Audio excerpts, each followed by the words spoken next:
I said the first 20. Okay. What's up, everybody? Everybody, happy Wednesday. We got a lot to talk about today. This is Real Talk Chronicles, and we're the last Wednesday of the month. And just so much is going on. First and foremost, I hope everybody's having a beautiful day. Uh, we have the Delta variant is out here coming back to haunt us. I'll try to have a conversation with my boys, buddies tonight about that. But what's really taking the topic today is January 6th. Officers took the trial. I mean, the officers had their testimony. They wanted to discuss that. So we will discuss that. But with that being said, and all that being said, this is Real Talk Chronicles. I'm your host, Bill Forster, with my co-host, Kevin Branzetti, and my co-host, Chuck Richards, in the building. Gentlemen, how are you doing? Good, brother. So far, so good, man. How are you, man? How's everybody today? Everybody's good. Good. Kev, what are you? Are you good? I'm doing well. Good. Everybody. It's kind of like dinner time in the house. Yeah, exactly. I see the little one's gonna be cooking tonight, huh? Mm-hmm. Oh, you're gonna be trying to cook. Already did it. It's already cooked. So with that being said, everybody, you know what to do. You know how to follow us. You know how to subscribe to us if you're on YouTube. Please, gentlemen. The hot topic right now is officers from the Capitol had testimony. They were talking about how they felt about the situation. And I don't know if you guys have seen some of the police groups that we're in and things of that magnitude, and other people from Fox just straight blasted them. First, they said they didn't agree with them. They thought it was staged. Some people think it was staged. Some people are just like, they're lying. like I've never seen blue turn against blue. You know what I'm saying? For the most part, what I guess we're witnessing now is that red is more powerful than blue. For people to we have the clips, everybody out there that's listening today. We're going to show with the lady from Fox 5. I think her name is Kelly. I don't really know her name. She blasted dudes, right? A lot of you out there, what's up, Steph? What's going on? Mark, what's going on? Junior, Mark, everybody, shout out to everybody that's chiming in. We're going to start off with the first clip. First, Chuck, did you hear any of the testimony? And then I'll ask Kevin before we go to any of the clips. No, I haven't tuned in to any of it live. Some of the clips that you sent me, it sparked my interest, so I started digging a little deeper into some of the other testimonies that some of the other officers made, as well as some of the thoughts and feelings of some of the politicians that were also in attendance throughout the course of the hearings. And quite honestly, I don't know why, but it didn't surprise me. It's like, because as we have, it really didn't. For everything to go 100% in the direction of the men and women who were there at the Capitol, who were police officers, who were there for the purposes of protecting everyone that was in attendance, at the Capitol. I don't know why it didn't surprise me that there would be at least not one or many that would say that, well, it wasn't an insurrection, it wasn't a riot, it wasn't a mob, it wasn't this and that.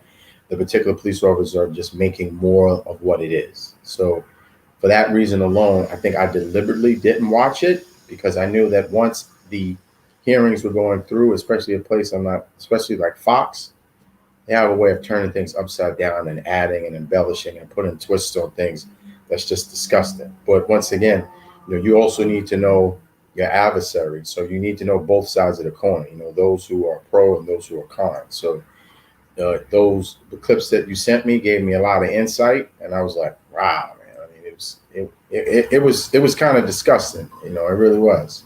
And it was a smack in the face to those men and women who actually had to confront those crowds, and those people who were there acting outside of the scope of what the American dream or the American flag is supposed to represent, even though we know historically, unfortunately, the American flag was built based on incidents and issues such as that, opposition, but revolution, but insurrection, that's a different story.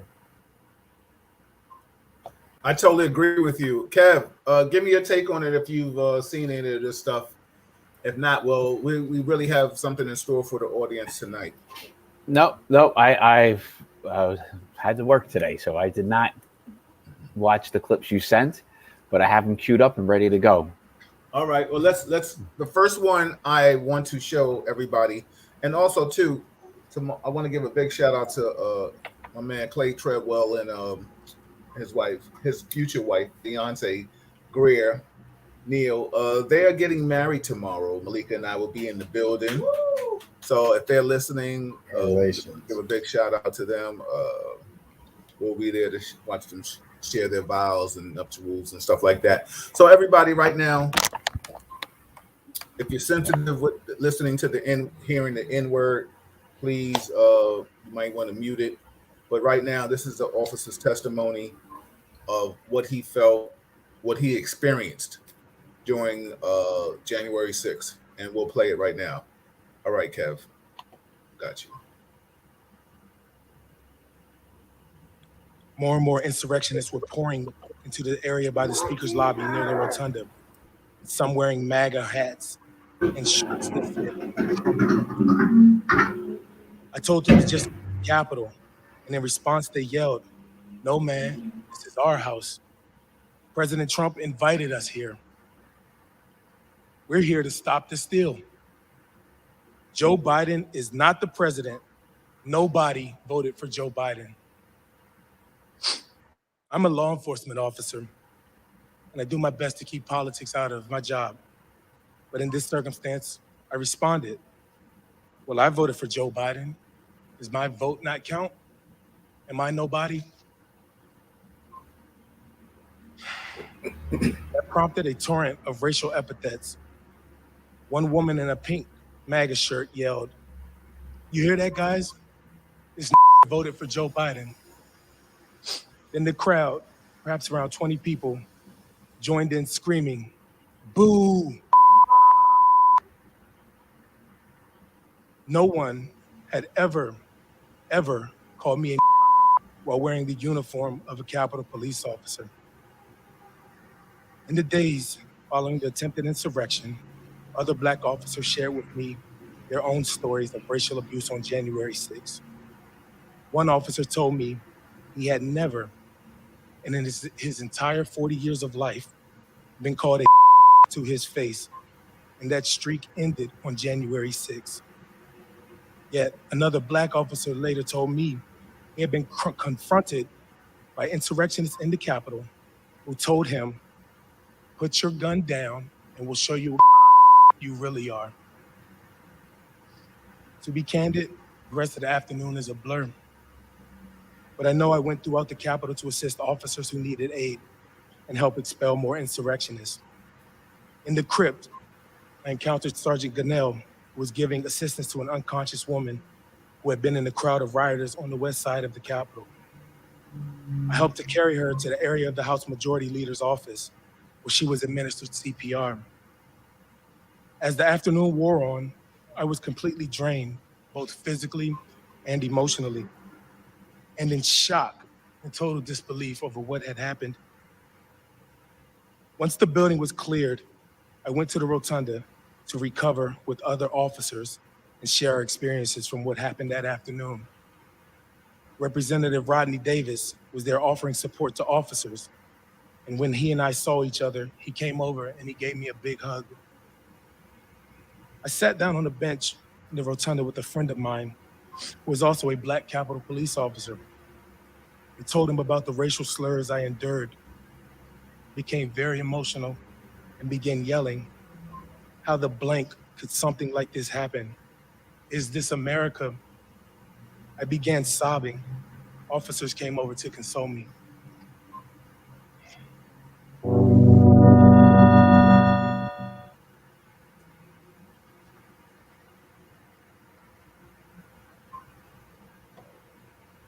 Kev,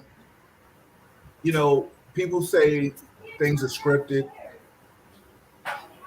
If it's scripted, it's because he's reading it. I think anybody who's ever who's testified has been prepped. You know what I'm saying? So Yeah, and there's nothing wrong with that. right, exactly. What's your take on what you saw, Kev, or just heard? I heard an officer who went through hell, Right. and there's nothing in his story, his statement, his speech that would lead me to anything but he just told the truth. Right. And anybody says it's scripted, you're right, Bill. We've all testified. You prep, you talk. This is the only thing that we don't prep and talk on. This show, Real Talk. Exactly. Everything else, you prep, you prepare because you want to be clear, concise, and get your thoughts across properly. Yeah. If you're picking on that guy, how do I say this without cursing? You're a piece of shit. Yeah. No. Yeah. But you can say it though. That's one thing. That's a sorry. Thing. No. Exactly. Yeah. I mean, and it's. I'm looking at these police groups that we're in, and Kev, Chuck, you can chime in next if you feel like it. We've all been taught blue. Like you, it's like blue is a family. You know what I'm saying? For those out there that don't know, when you wear that blue, you rep that blue in a certain way where it's supposed to be blue against everybody else. This is the first time when it's not that way. It's like it's almost where a person is saying no. I don't care if they're black, white. I don't care if they're law enforcement. This is not. This didn't happen. They're scripted. They're lying. I don't get it. I really want to know from all those people that really feel that this is scripted. And next week I have a friend of mine, Chuck. You might know Denise Santangelo. She's coming on. Kev, I think she might have been on the show one time with us. I asked her to come on, and she was busy, but she said she'd come on next week, which is good. So we'll have a female's perspective on certain things too. But I was also told that they felt Antifa infiltrated that group. I was like, wait a minute now. I've heard that. So it's all right if somebody uses Antifa now. It was like no bueno put Antifa when it came to Black Lives Matter. Like nah. Black Lives Matter is a terrorist group. They hate cops. This and that. No, okay, Antifa infiltrated them. Now all of a sudden, Antifa's mentioned in lieu of this happening January 6th. And supposedly now they had codes. Well, if you wore your hat back, that meant you was Antifa and stuff like that. I'm hearing it all, and it's just so sad that it just couldn't be a bunch of pieces of shit acting up. You know what I'm saying? Like, what's your take, Chuck or Kev? Any one of you? Well, quite honestly, man, I pretty much take the position as Kevin, is that here it is that you have these men who were there on the front line directly related to the Capitol. I mean, what they experienced and what they saw was real. Was the insurrection scripted?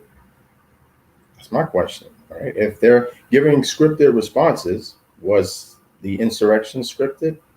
It was planned, because when you have guys coming into the Capitol with zip ties, right, and coming in with certain types of masks on and things of that nature, that, yes, was planned. That's scripted. They had an overall game plan, certain pockets and certain facets of that group.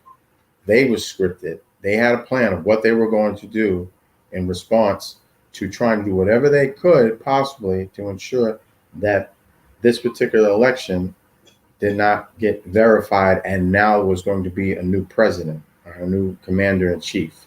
So what these officers experienced was very real. And every one of them, from what I got from the clips that you sent me, all had a different account, and you could see the emotion and what they experienced. And nothing in its right mind could devalue what someone goes through emotionally, because you could see it in their testimony and their emotions were real.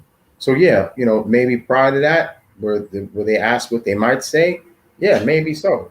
But still in all, for them to sit down and be able to write down that of what they experienced and be able to articulate it, yeah, it's written because they want to make sure they cover all the points of everything that they experienced, and they didn't want to leave anything out. But to sit there and to make to devalue what those officers went through and emotionally what they saw and what they experienced, especially Officer Dunn and some of the other officers, honestly speaking, I think it's disgusting. I mean, it's as simple as that. I think it's disgusting. Yeah. Kev, you want to piggyback, or are you good? I mean, really, there's not much to say. I don't get we turn things into politics too easily, right? Like, my political view determines how I'm going to answer and see this interview, and I don't get that with people. Sometimes you just, you can be a Republican and defend this guy. You don't have to, because you stand on the right, have to say, well, then this cop's, scripted or lying. Yeah. You're allowed to. You can go against what a party says, left or right. Think for yourself. I agree. I mean, everybody. And if I'm correct, I think there were some Republicans that actually did side with those Capitol police officers, and they were ostracized by the Republican Party, and because of the fact that they did side with them. Yeah, exactly. And that's what's so sad about what's happening right now. And that's the real elephant in the room. What does Trump have over everybody? And correct me if I'm wrong, we're all similar in age. I've never seen such a power. Biblically, you might have seen Ramses had it. You know what I'm saying, in the Bible. What was this guy Xerxes in the 300? You know what I'm saying? I haven't seen somebody with this kind of power in my life. You know what I'm saying? Or maybe Thanos in Avengers. You know what I'm saying? But I've never seen nobody with this kind of power over people. Where it's just no matter what he says, it's okay. It's crazy to me. Yolanda Williams said it was real. These officers spoke from their emotions and said what they experienced and how they felt. Shout out to Sharon Saunders, Paula in the building, Sean. What's up, Sean? My man in the building. Hello, everybody tuning in. Listen, if you got some comments and things of this, there's so much. We're going to go to another clip because I do want to talk about this situation. And if anybody has anything to comment about this, Yolanda said that the Dominican officer was real. He didn't hold no bars. And what the F? We all saw the various videos of officers being attacked, and they were fighting for the Capitol and their lives. Unbelievable. Absolutely. We're going to play the Latin officer's testimony. Which one are you going to play next, Kev? This is the officer with the threats. All right. Yeah. Okay. Everybody, I'm going to Yes. put this out there. There's going to be some harsh language. This disclaimer. If it's offensive to you, I apologize right now. We're just playing it in its entirety. It's not the views and thoughts of any of the three of us sitting here. So I just want to put that out there, this disclaimer. So we're going to play this right now. With post-traumatic stress disorder. Okay. It includes some incredibly offensive language, but we think people need to hear the kind of attacks that these officers are facing right now just for telling the truth about January 6th. Play it. Yeah, this is from Michael Fanone, Metropolitan Police Officer. You're on trial right now, lying and you want an Emmy, an Oscar? What are you trying to go for here? You're so full of shit, you little faggot fucker. You're a little pussy, man. I can slap you up the side of your head with a backhand and knock you out, you little faggot. You're a punk faggot. You're a lying fuck. How about all that scummy black fucking scum for 2 years, destroying our cities and burning them and stealing all that shit out of the stores and everything? How about that, assaulting cops and killing people? How about that, you fucker? That was shit on the goddamn Capitol. I wish they would have killed all you scumbags, because you people are scum. They stole the election from Trump, and you know that, you scumbag. and you fucking, too bad they didn't beat the shit out of you more. You're a piece of shit. You're a little fag, you fucking scumbag.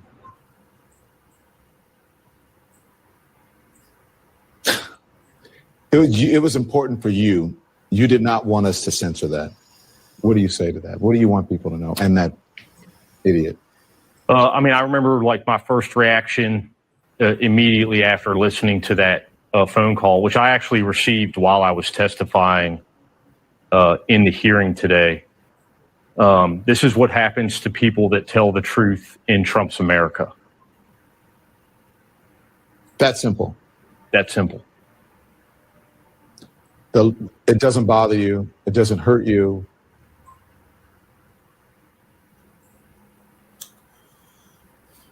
Yo, I'm speechless, man. I don't even know what to say. Yeah, I mean, man is doing his job.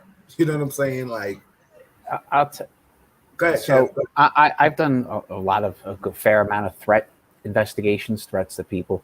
This happens all the time. If you, I don't care what side of the fence you sit on, if you're out there publicly, you're getting these calls. This happens all the time. There are politicians in New York. There are high-profile people in New York all the time, both sides of the fence.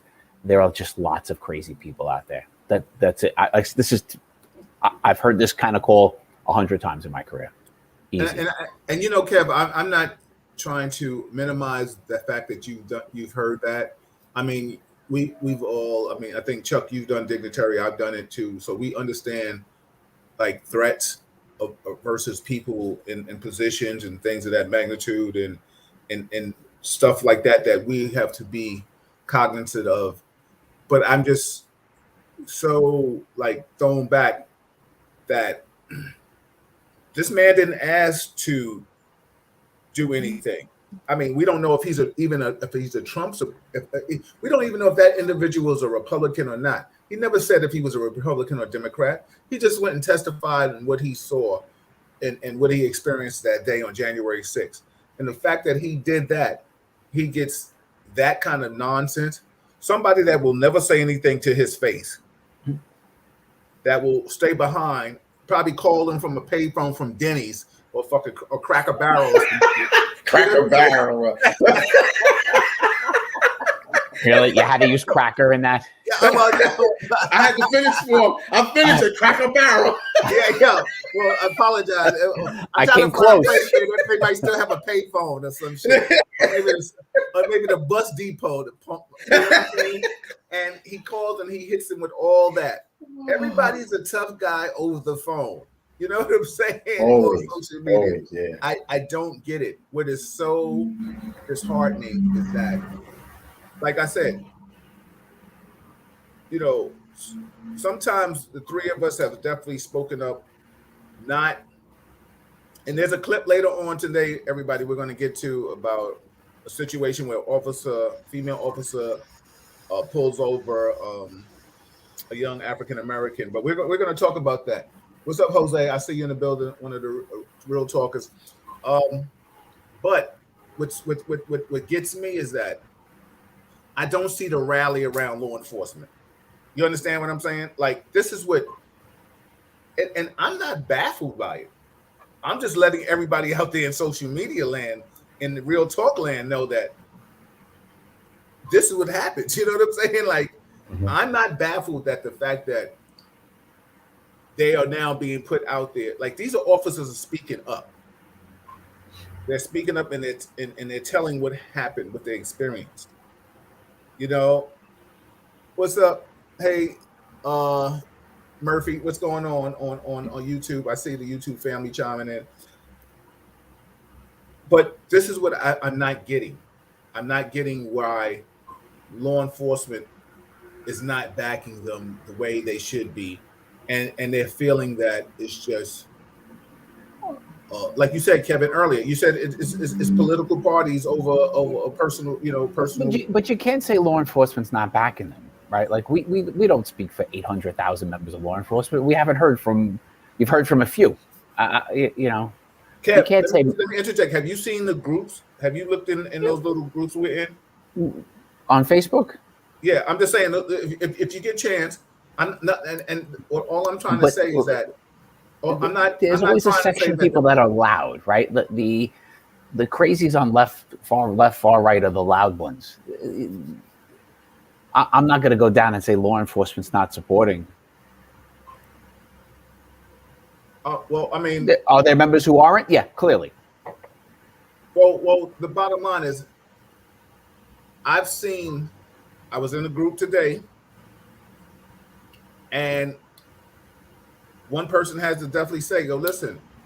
If you think talking against these officers is right, like then unfriend me, delete me, block me, whatever the case may be, is because it's obviously it's a hot topic, and people are feeling that.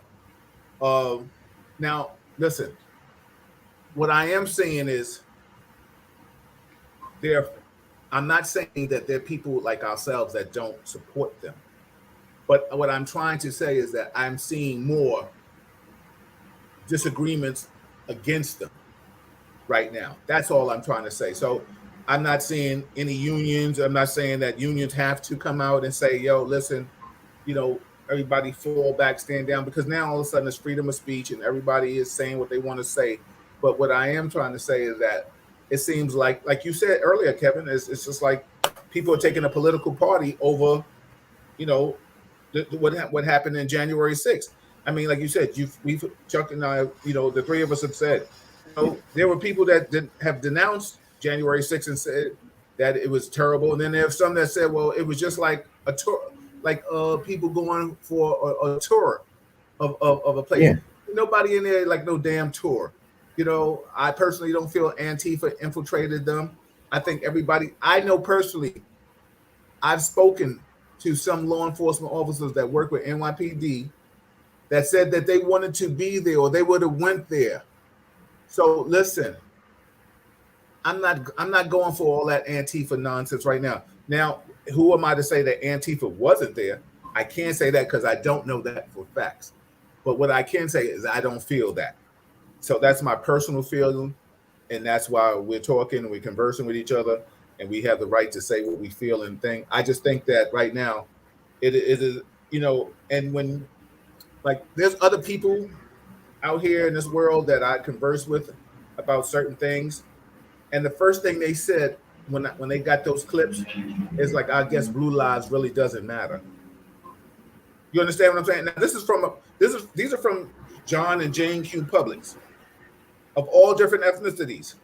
And the first thing they're saying is when they see those clips is, I guess blue lives don't matter, because all we've heard is a lot of blue lives versus black lives. You understand what I'm trying to say? So that was just my gist. It's not. I'm not trying to denounce any law enforcement agency, because most of these people that's talking shit right now are retired. You know what I'm saying? So they have a right to say whatever they want to say. They definitely do.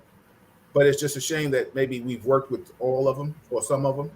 That's really sad. So that's really a problem in this entirety.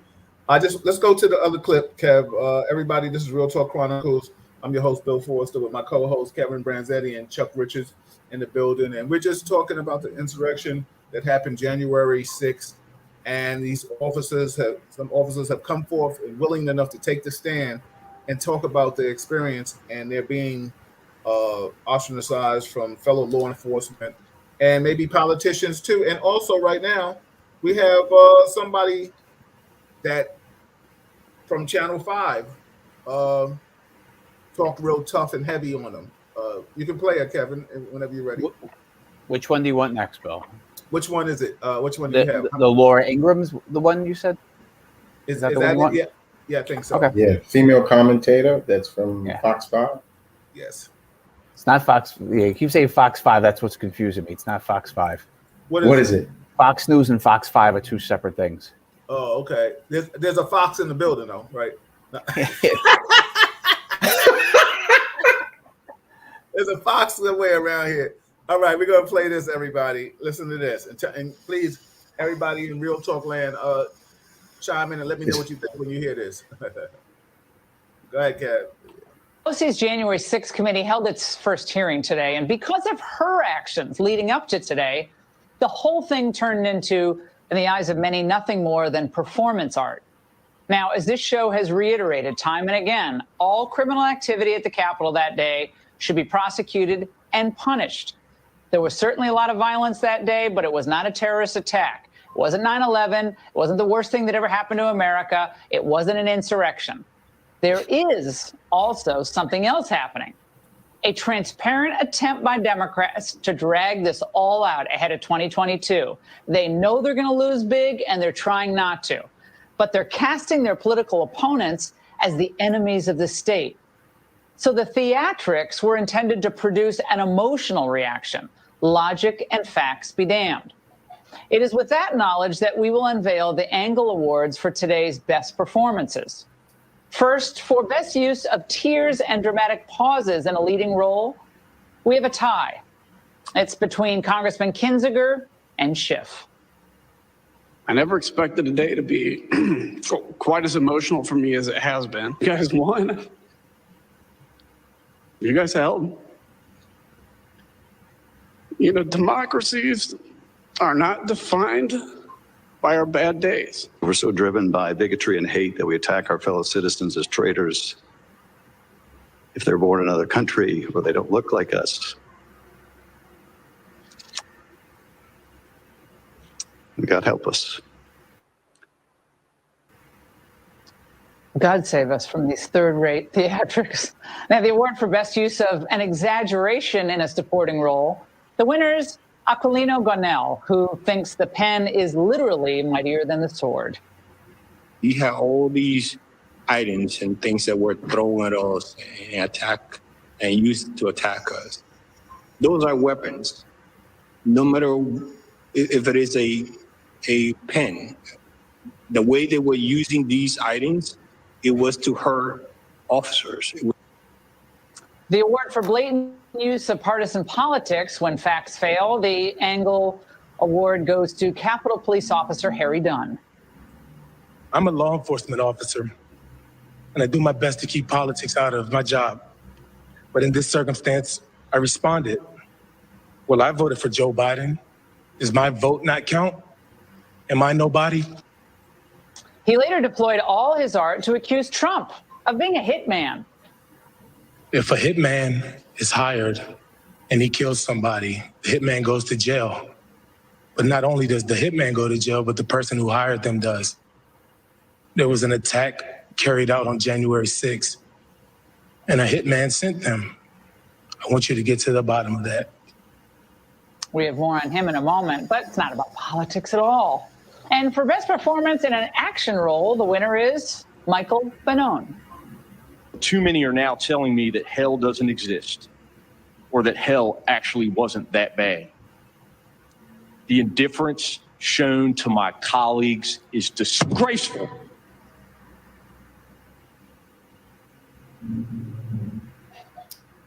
Well, here we go. Chuck, I'll start with you, and then I'll go to you, Kevin. What's your take on that? Murphy says from YouTube, she sounds like a damn fool. Exactly. Take the blinders off. Absolutely. Chuck, I'll start with you, and then I'll go to you, Kev. What's your take, and then I'll read some comments on in the chat.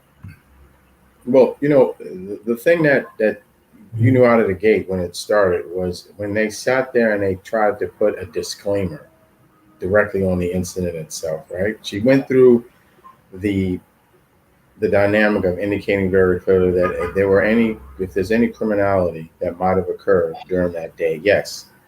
Fox, right? I want to make sure I'm saying it right, Kevin. Fox News, right? Not Fox 5. Fox News said very clearly. Well, because stats are getting our ass on what it is and what it ain't. You know, Fox News said very clearly that if there was any criminality involved, yes, they could see that, yes, there should be any type of prosecution and so on and so forth. But then she has the audacity to indicate very clearly that this was nothing of any mere importance. It wasn't 9/11. it wasn't this, it wasn't that. And then she says there was no insurrection. See, once she said that, she lost me, because I knew that everything from there, well, anything, as far as I'm concerned, coming out of Fox News is going to be twisted and turned to begin with. But once she said there was not this, there was not that, and then she said there was no insurrection. Now, all right, so let's just look at it. Now, I actually went in so far, because when I first heard that clip, I said I have to look the word insurrection up. Maybe I'm the stupid one in the room. Maybe I don't know what the word insurrection means. So I said, let me look the word up, right?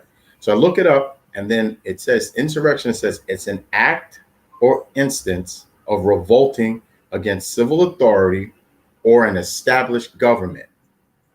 So that's what happened January 6th. That's what you just read. That's textbook, right? That's the definition. So for her to say right out of the gate, out of all things, going down her lineage of lines of this is what it wasn't, it's not 9/11, it wasn't this, it wasn't that, and to say there is no insurrection, when I'm sorry, I'm not taking anything, but I know a black man didn't make Webster's dictionary. I mean, maybe he did, but I don't think a brother wrote Webster's dictionary. So this is a dictionary which has been looked at, these meanings and what's been put on paper has been something that's been put on paper by scholars, and this is the actual definition of insurrection. Right. So how could she not say that what occurred on that particular day on the 6th wasn't an insurrection, and then go through the rest of it, and then now discount every single one of these individuals? And once again, Fox always takes clips, because we saw and we heard all of Dunn's testimony, right? But they only pull out clips. They take things out of context and only utilize what they need for the purposes of making a particular statement. And now to sit there and demean and disclaim every single one of these individuals that testified. I mean, like I said, I only watch Fox because I just want to see how delusional they are. But I think at some point I need to take a break from watching them too, because it's toxic, man. It really is. It's toxic. Yeah. I'm sorry, Fox News, not Fox 5. Right? We're all about accuracy here. You know what I'm saying, brother? Stats. I'm gonna make some more point, baby. I want to make some more point. That's it. Go ahead, Kev. So she is correct with saying it's not an insurrection, and here's why. Nobody's been charged with that. Nobody's been charged. Nobody's been charged with insurrection. So we can go to the dictionary definition of insurrection, and that's fine. But at this point, criminally, not a person has been charged with insurrection. So technically, she's all right to say that. No, but she's saying that there was no insurrection. I'm not talking about anybody being charged with anything. But everybody's been charged with other things. It's not insurrection. Criminally, nobody's been charged with insurrection. I'm talking about the overall act itself. Do you understand where I'm going with this, Chuck? Criminally, nobody's been charged with this. So calling it an insurrection, she's right. She's technically right. She's actually on solid ground with that statement, because nobody has been charged with it. Okay. So wait a minute, Kevin. Let me just ask you a question. I'm just going to go off. Help me if I'm off beaten path with your theory. So if somebody commits murder, and because they haven't been charged with murder yet, it's technically not murder? If the medical examiner doesn't call it murder, no, it's no longer murder. Like there was an officer who died in this, right? And the medical examiner said it wasn't from the attack. So they no longer, it was not put in there as homicide. So it can never be murder. What did he say it was, Kevin? I don't know. I'm not. They natural causes. They ruled his death natural causes. What? Read it. Google it. Yeah, the medical examiner did it. Everybody out there that's listening, please Google and let us know. Oh, are you telling me natural causes? They ruled it natural causes. So whatever the autopsy provided, you get stomped and kicked in the head, and you get called natural causes. That's bonkers to me, Kev. I don't know if that person was ever stomped or kicked. I don't know if that was, but in the end, the medical examiner ruled it natural causes. So in terms of the term insurrection, so what should they have called it? A rebellion, a revolution, an uprising, a revolt? What do you want to call it? Because it's all, because if you say yes to any of those Those are all synonyms. Mutiny, it's all the same word. It's just used in a different context. It's why the word riot's being used. It's why so this is why you'll see like the federal But government she's also use the saying word, it wasn't a riot. Some people use the saying word that it was riot just a because they were charged with riot. There is people charged riot. So calling it riot on the technical grounds of criminality, right? For laymen, we can call it whatever we want. We can use that definition. We can call it that. I'm just saying on, like right now, the federal government, Department of Justice, the FBI, couldn't call that an insurrection investigation because they're not charging anybody. They call it an investigation into the riot. It's because there is no charge yet. Now, if during the review of everybody and they find a few people they can charge with insurrection, changes it, and then DOJ can call it an insurrection. It's playing with words a little bit, Words. but Exactly. that's the definition, words. right? But she's not. She actually has legit ground to say it. That, as crazy as it sounds. Well, it sounds bat crazy. It sure does.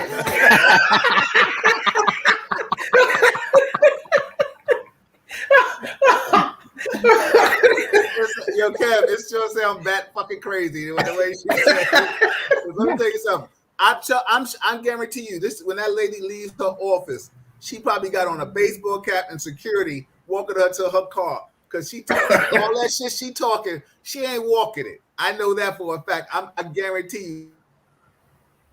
Oh my God, man! She walking real jink out and talk about money. Yo, I know she's like. And look, there's we lost Bill. I don't think he froze. I think he froze. Hold on. Well, it's 2G for a minute. The 2G's kicking in. It's 2G for a minute. I hope it's not going to rain right now. And I'll give you other examples where this has happened in life, right? Like it's we have an incident that appears to be a terrorist attack, and the FBI at times will call it a terrorist attack very quickly, and sometimes they won't because they don't have the intent, right? They when it was the guy on the West Side Highway drove and killed people and he left ISIS stickers all over the place. Easy. Somebody says I'm ISIS and I do it. Easy. But if you don't know the background, they will not call it a terrorist attack until they can put that legal definition on it. This is something that's used over and over again. Like I said, DOJ would not call this an insurrection without being able to put that tag on it. This is not the first time I've ever seen it like this. All right, let me just read some comments and stats. I'm in trouble with the comments. I know that. Yeah. I know you are. I know. It's blood right now. Yo, listen, everybody. I know. Don't choke them yet. That's right. Don't choke our Kevin, man. But also remember this: my opinion of the people who went there and were getting arrested. Right. First of all, there's over 500 at this point who have been arrested. Every single person who went there and has broke into that building and was arrested with flex cuffs, a weapon, deserves large jail time. I got no patience, no time for any of them, right? Like you went there with flex cuffs. Person without cuffs, without any weapon, without anything, right? They're going to do their 6 months to a year. And I'll go with, I think that's okay. We can argue it. But I don't think anybody there is innocent. I don't think people there shouldn't be locked up. And the FBI is spending more on this investigation than probably any single incident in the history of the FBI, excluding 9/11. Well, I maybe like you said, excluding 9/11, maybe they should because never before, like I said, never before have we had civilians storm the Capitol. Tell me and take a siege. You know what I'm saying? Because that was an incident post-incident, right? We've had incidents where during a big melee, there's 200 people arrested, right? They take the whole crowd. Tell me anything post the incident where 500 people have been arrested. It has never happened. This is on that scale the largest thing the FBI has ever done. Yeah, I mean, they are taking it serious. There's no question to me they're taking it serious. I don't think this was a question about the FBI taking it seriously. I think this was more about how people that are peers to these individuals are not taking them seriously, and how people in other politicians have downplayed the situation. I think anybody, and I hope to say this without being disrespectful, but if it comes off disrespectful, then maybe you need to hear it. how does anybody not take what happens as an insurrection or riot or whatever you want to call it, whatever adjective, verb, or whatever you can spew off your tongue that makes you comfortable. But let me tell you something. January 6th was totally wrong. I think, a blind person, and I hate to say it that way, can see that shit was wrong. And, if let me tell you something. If it was about a blue party that did that, I still would be saying here that they were wrong. The sad thing about it is a lot of people that are for the GOP and the red, wear the red, will not say it's wrong. And then for all the people that have sung the police banner song every minute of their day, and they've done this, and I put my life on the line, and they've really been behind a computer typing and filing paper, but I put my life on the line for 20 years. All of a sudden, everything is blue, blue, blue against anybody else. Now, all of a sudden, you got blue speaking up against red, and it's like, oh, no, nah, I don't agree with them. Knock it off. This is Real Talk Chronicles. I'm your host, Bill Foster. I got my co-host, Kevin Branzetti, and Chuck Richards in the building, and we're talking about I don't know, should I say insurrection or should I say riot? Should I say insurrection? I don't give a damn. It's an insurrection. Kevin, no disrespect to you, Kevin. Pretty soon we'll be calling this shit a block party. You know what I'm saying?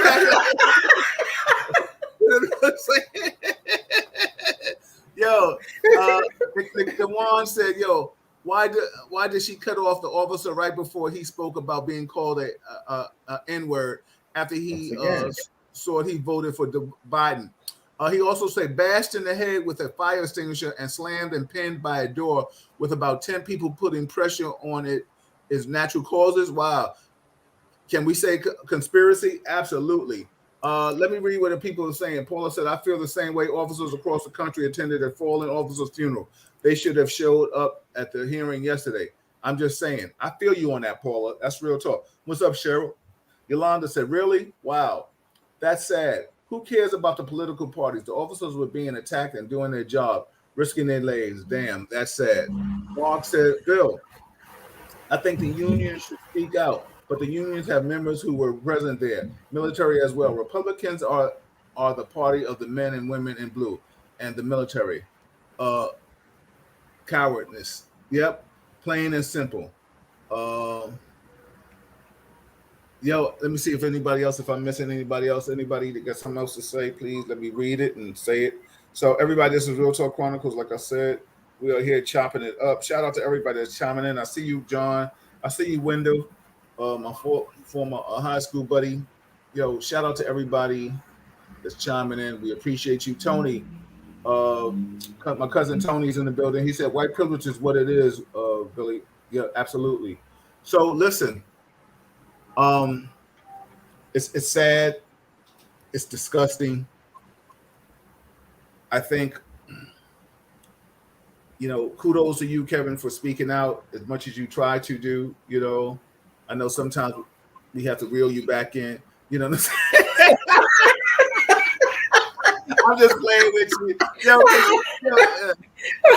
Later, man. I'll see you later. Kevin, I'm just joking because I know only you could find a nice way to make somebody mad and say, well, wait a minute.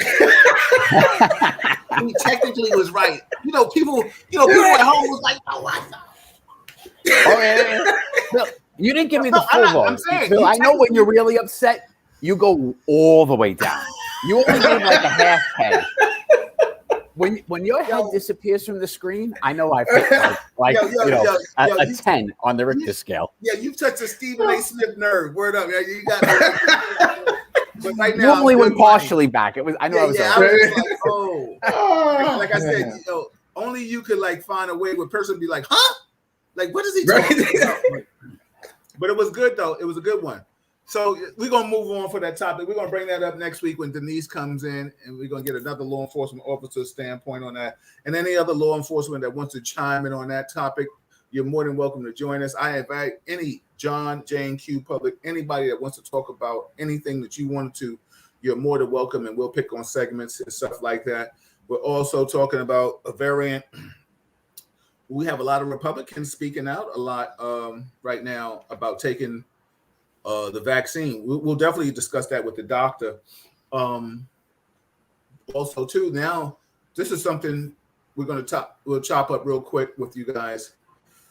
And I told my man Ace, I don't know, Ace, if you're listening, they're trying to mandate civil servants and other people that have to take it. What's your take on that? I'll start with you, Kev, and then I'll go to you, Chuck. You know, it's something I talked about almost a year ago, where I guess when the vaccines were first discussed, or maybe just earlier this year. Nervous to see how this is going to transpire. I'm pro-vaccine. I think people should be vaccinated. Look, we all had to get vaccinations to get into public school, right? We couldn't go to school without it. There's a list of them. Mm-hmm. This is just one more. I don't, I think we should take it. The ruling coming out now is public servants, you either have to get vaccinated or tested every week. I don't think it's unreasonable. Yeah. Chuck?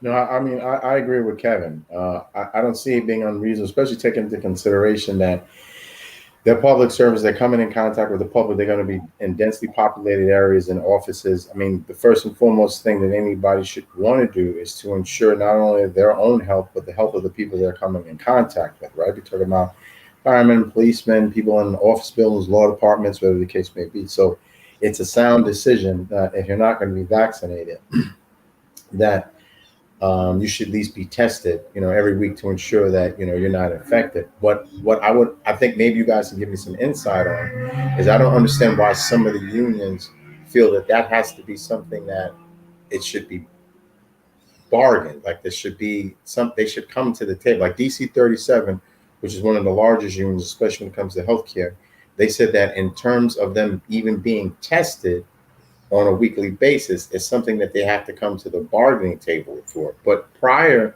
to this being put as a mandate or something that they were putting into place, I'm assuming that the people from DC 37 are on their own, based on where they were working remotely, or if they were dealing with people. I'm assuming just on their own, they're probably getting tested anyway, right? I mean, just for their own validation, seeing where they were health-wise just naturally. I'm assuming that most of the delegation of DC 37, they probably were just going out on their own because to get COVID tested was relatively free and everyone was getting tested on a normal basis. So why now, when it comes down to the point of making it a possible mandate to ensure the security and well-being of those people that they're coming in contact with and with each other, does it have to now be something that we need to come to a labor issue and has to be bargained? So I'm kind of confused on that. And maybe you guys have maybe Stats has some stuff that's in his back pocket and Nate that I don't know about, that he could tell me about, because but you know what's so funny? It's like I was listening to some of the no disrespect, no pun intended, Stats. I was listening to some of the stats, and they were saying how even like out of the medical field, nursing, like only 40% of the medical field is vaccinated. So yeah, that was shocking to me too. Like, and people have died in the hospital from getting. And I know people personally that parents have passed away, and they were in like a nursing home or some kind of facility like that, and they caught it from staff, right? And passed away. Rest in peace to anybody who's lost a loved one. Just lost a loved one, period, on a serious note, but just especially lost a loved one to this COVID and how your family was treated during this difficult time. So, we all on the Real Talk Chronicles side, we all send our RIPs to you and things of that magnitude. And we definitely on a serious note with that. But with that being said, people talk about things. Hey, did I send you the clip with D.L. Hewley, Kevin? 20 of them this month? Which one do you mean, sir? I'm talking about the one recently where he just came out and spoke about. He broke down so eloquently everything dealing with the vaccines, and I've sent it out to people that are not are anti-vaccine and stuff like that. Mm-hmm. And their response is a response about keeping your eye on the prize. Because with D.O. Hilly, I don't know if you have it. I would love to play it if you find it. If you don't find it, we'll play it another time. But basically, I'm paraphrasing what he said. He basically was saying that anybody in this world, we've all been vaccinated in some point or another, right? Yep. We've all been vaccinated. For us to go to school, we had to have been vaccinated. You know what I'm saying? And which has saved lives from polio and other things of that magnitude. So I don't know. Like I said, everybody, I apologize, and I had to apologize to Kevin because I have it. Okay, so let's play it. So I just want to throw one thing at the stats with the vaccine. The number 40-something%, like NYPD has 43%.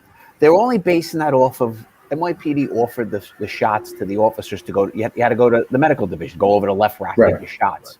If you went outside of that, they're not counting that. So they don't have a full.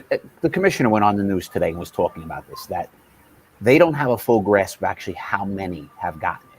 They only know who went to the medical division within NYPD and got the shot.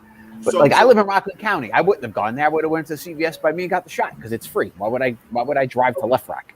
Okay, so I think that the numbers are going to be higher. They don't know what they are though. All right, let me ask you a question, Kevin. I mean, Chuck, I went through NYPD. Kevin, did you go through NYPD or you? Okay, you didn't go. Chuck, did you go through NYPD? No, I went to the state. Okay, you went to the state. All right, so I know that when I would think I was trying to register, because there was a time when they was like, well, instead of carrying your card, you could register. But they was like, I think I had to go back and do it again. I didn't do it because they were like, we couldn't find you in the system. I was like, you a lie. I got my card right here. The bottom line, you know what I'm saying, Kev? That makes a good point, like you said. But if they're talking active members, or they're talking, members in its entirety, because the bottom line is, I'm sure the three of us will count for some kind of statistical purpose when unbeknown to us. You know what I'm saying? Because we'll be blue when it comes to getting the vaccine, but we won't be blue when it comes to not getting the vaccine. You know, the bottom line is, you couldn't throw the word out stats without me chiming in. That's that's the point. Exactly. Don't ever think you're going to get away with that, Bill. That's just absolutely no problem at all. So trust me, I will be showing this clip again with the doctor in 2 weeks, I think. And I might be showing this maybe with the Assemblyman Al Taylor, but we got so much we wanted to talk to touch on tonight with you, and we're doing a great job. And I'm looking at the time, and everything is flowing good. So I want to play what D.L. Hewley said. He threw down stats. He gave Kevin my kind of guy. He kind of listen. He challenged you for your name on this one, and we're going to play it, everybody. So let me know your take on this. All right, ladies and gentlemen, in 1980, the WHO, the World Health Organization, officially declared that the smallpox was eradicated. It is the first human virus in the history of the world to ever have been eradicated solely through the use of vaccines. Now, the first vaccine for smallpox appeared in the at the end of the 1700s. The first time it was used in the United States of America was 1809. Now, the FDA wouldn't come into existence until 1906. So for 100 years, America used the vaccine, or the world used the vaccine that the FDA, which didn't exist yet, hadn't approved. In 1954, Jonas Salk came up with the polio vaccine. And in 1955, they started administering that vaccine to children. That's interesting, dovetailing back into the smallpox vaccine. It took 184 years to eradicate, and for the first and only time in human history, it was eradicated. A human virus was eradicated through the use of vaccine. It took 184 years. As a matter of fact, they stopped giving that vaccine in 1971 or 72. It took 184 years to eradicate that virus that killed over 300 million people, and it existed for over 300 years. It was the scourge of the world. 300 million people. And now it does not exist solely through the use of vaccines. In 1954, Jonas Salk comes up with the polio vaccine, and it was very controversial. Very controversial. Matter of fact, Elvis Presley and the like had to get on and to try to convince people that it was necessary. By the time we got to 1979, polio in the United States of America stopped. We didn't have any more incidences of polio in America after 1979. It hasn't. As a matter of fact, polio only exists in 2 countries right now. One is Afghanistan, one is Pakistan. And this year, they're going to send teams out to try to be the second virus that is eradicated. Now, they all met, like the polio virus in particular, was met with the same reticence, the same upheaval, the same outcry, the same people worrying about what happened. But yet that vaccine that I took when I was a baby, my grandchild just took a variation. It kills the IPV virus, and it is so effective that they still use it today. And it is used in combination with other viruses. You can't be a baby right now in America getting shots without having a component of that virus, of that vaccine. It does not exist. Matter of fact, right now you don't see measles or rubella or mumps. The only time you see them is when people stop taking the vaccine because of whatever in the asinine thing they done heard on the on Facebook or Instagram or social media. They stop taking it, and then the vaccine, the measles spring up. We have an outbreak. They quarantine the area and find out where it came from. We have always been protected by vaccines.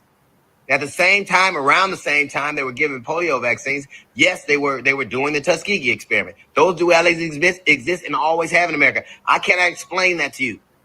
I can tell you this: the people who are telling you that these vaccines don't work and it's bad and you don't know are protected by those vaccines right now. Right now, that we don't have a world full of polio and we don't have a world full of smallpox because those vaccines were effective and they work and took decades, sometimes centuries to start working. Right now, the very people telling you how detrimental those things are protected by the very vaccines. Matter of fact, when some of these rednecks want to go over and hunt big game in Africa, guess what they got to take? A bunch of vaccines. If we had the same kind of font of misinformation, the same kinds of doubts, the same kind of whether it's the Fox News or Tucker Carlson or your cousin being able to get on the internet and quote some inane, bullshit study that gets people killed. Imagine a world where we have the same reticence and the same things we do. We'd have a world full of crippled people, full of smallpox. I am not telling you that not to do your research. I'm not telling you not to know. But when people say dumbass things like the FDA hasn't approved it, it has for emergency use. And you know why? Because we had an emergency. An emergency right now when people were dying right now. 4 million, over 4 million and counting are dead as we speak. The FDA didn't even approve the smallpox vaccine. It didn't exist in 1906. They started using it in 1809. And it is the first virus ever to be eradicated in human history by a vaccine. You don't have to take this vaccine. You don't have to do anything. But I think it is wrong, 1, to spread misinformation, and 2, to go out amongst people knowing you're unvaccinated. If you want to do what you want to do, stay home. Stop telling me it's your right. It's your right to smoke. You can't do it in public because it harms other people. You can text, but you can't text and drive because it harms other people. You don't get to do nothing. You don't get to say, I'm not going to take the vaccine and I'm going to go out amongst people and potentially damage them. You don't get to do that. That is irresponsible, inhumane, selfish, and cruel. And you quote these particles of facts and put them in and cause further confusion. If you don't want to do anything, the same people telling you, well, don't take the vaccine, are the same people tell you not to wear masks, telling you have to social distance, telling the government they didn't have to shut things down.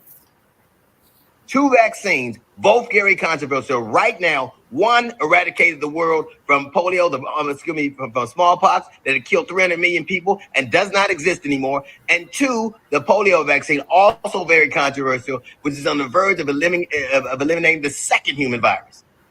If we had the world of people that we have right now spreading misinformation and lies and half-truths, we would all be crippled. Katherine Jackson right now walks with a limp because of polio. Scores of people, millions of people died because hundreds of million people died because of smallpox, and they don't exist anymore.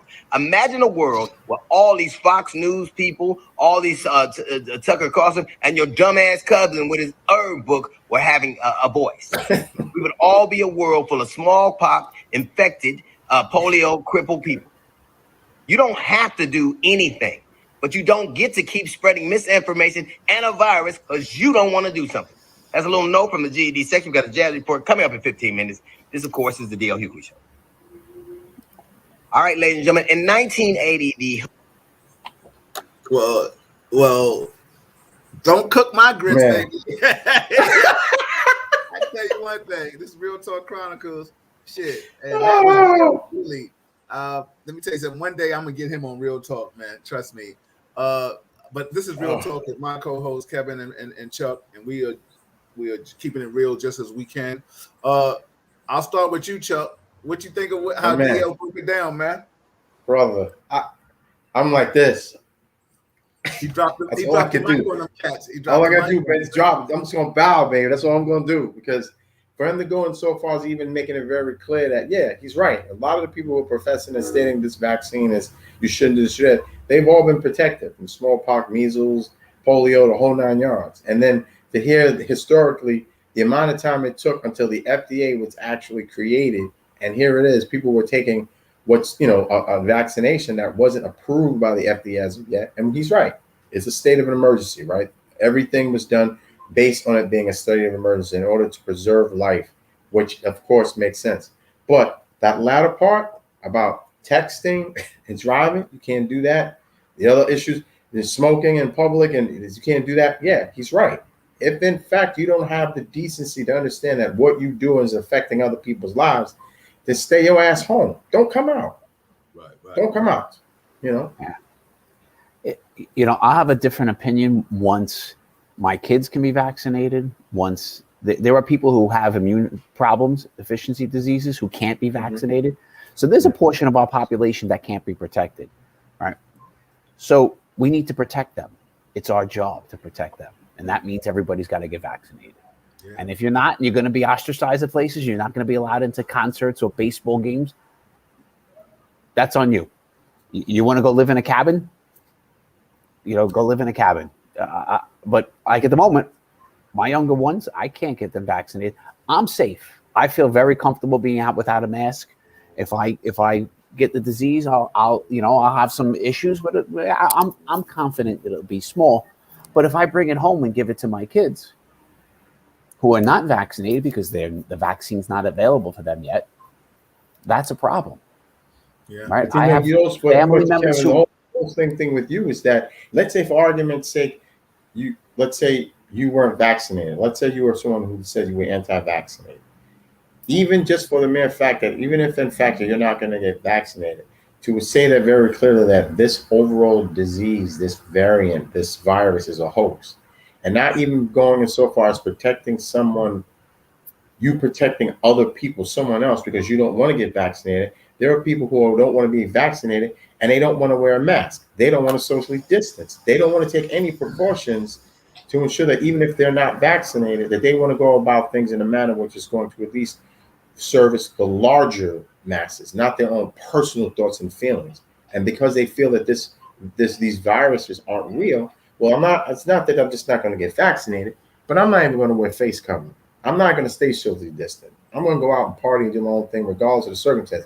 See, those are the people I'm afraid of. If you don't want to be vaccinated, I get that. But if you decide that at least to do your part is at least to wear a face covering, or you're still going to do what's necessary to at least have some social distancing because you still have an issue with it, I get it.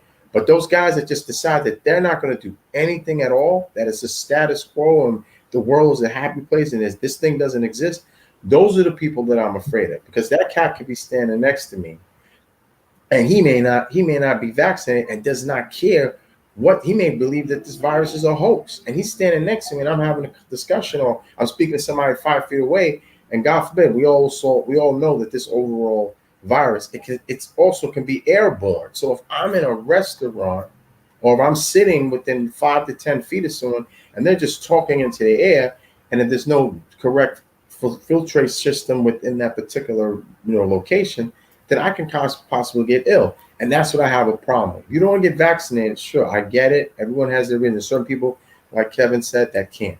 But to go in so far as not even do what's necessary to protect not only yourself, but not to give a damn about everyone around you when you don't want to be vaccinated, not even going so far as not wanting to wear a face covering or not stay socially distanced from someone.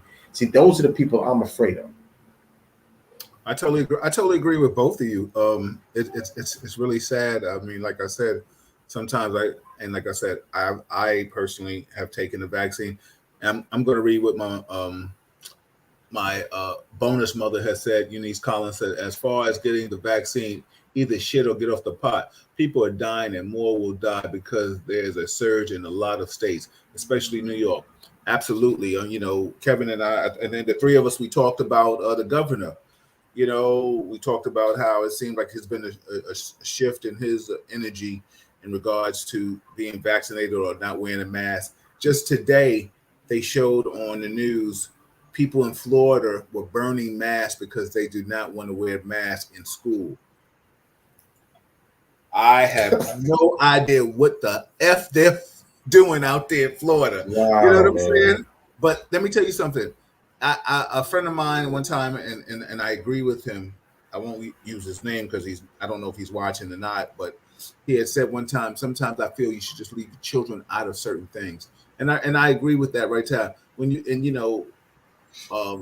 got a child holding up a sign talking about I don't want to wear a mask.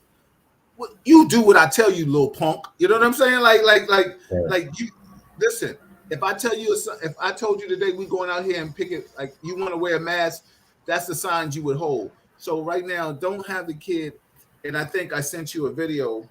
We're not going to show it, but it just shows you how we could show it maybe later if we have a little time. But it just shows you how racism is manifested in the youth today. And it was just so sad. I don't even know if I emailed it to you, Kevin, but I know I texted to you guys. And it was just crazy how when I saw that, I just wanted to share that. Sometimes everybody, full transparency, the three of us, we share information with each other daily. Like sometimes we're probably borderline nauseating with each other. Well, I'll say this.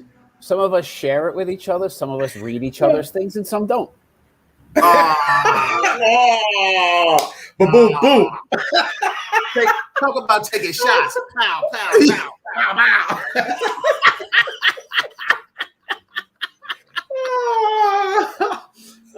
Man. Touche. Stats got me on that one.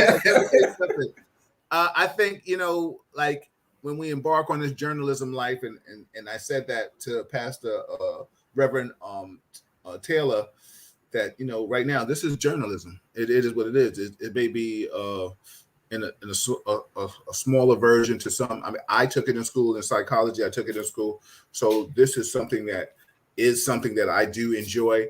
These gentlemen share their vast knowledge with me, and they're part of this Real Talk process that we have, and I appreciate them all. But like I said, the most important thing is giving you good content, and that's what we try to do. So, that's me speaking from the Real Talk aspect, and I'm sure they can co-sign that.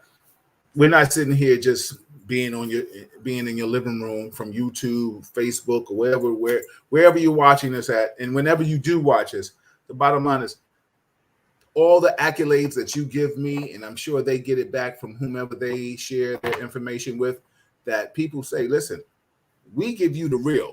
You know what I'm saying? People ain't out here giving you the real like that. Not celebrity status. You know what I'm saying? Maybe celebrities may try to do what we're doing, but they can't because they never were police officers. They may get a police officer on their show, but you're getting it authentic from people that actually did it for years and did it in the belly, not behind the desk. And there's nothing wrong with being behind the desk, because I have no problems with anybody behind the desk. If I was able to get behind the desk, I'd be behind there too. But I wasn't. I wasn't fortunate enough. I wasn't fortunate enough to get behind the desk. I got behind the desk. If I got behind the desk, it was because of punishment or because I was about to retire or something like that. And with that being said, I see Bobby Useless in the building. Shout out to you. I want to talk about. So we definitely will be talking about that again. Now, Kevin, you might have to find this one. I'll give you a chance to look for it. There was a situation not too long ago. Female officer pulls over a young black man, a scholar, come to find out. So I'll put that in the universe. And his mother in front of his house, and his mother intervenes from a person of color. I'm going to already put this out there in the universe. I get it. I don't think. Well, Kevin, did you find it yet? Because I want to show it. This is from about a year ago. It's a year ago. Yeah, we actually, I think we've shown this before, Bill, or you've shared it with me before. I've seen it with you. Okay, so everybody, I want your take on this. I really do. This is Real Talk Chronicles with my hosts Chuck and Kevin and Chuck. This is Real Talk Chronicles. Everybody, please, if you like it, subscribe to it. If you're on Facebook, share it. Let somebody know what we're doing. Listen, ain't nobody bringing to you realer than with the three of us right now. All right, we'll play it and get your thoughts after.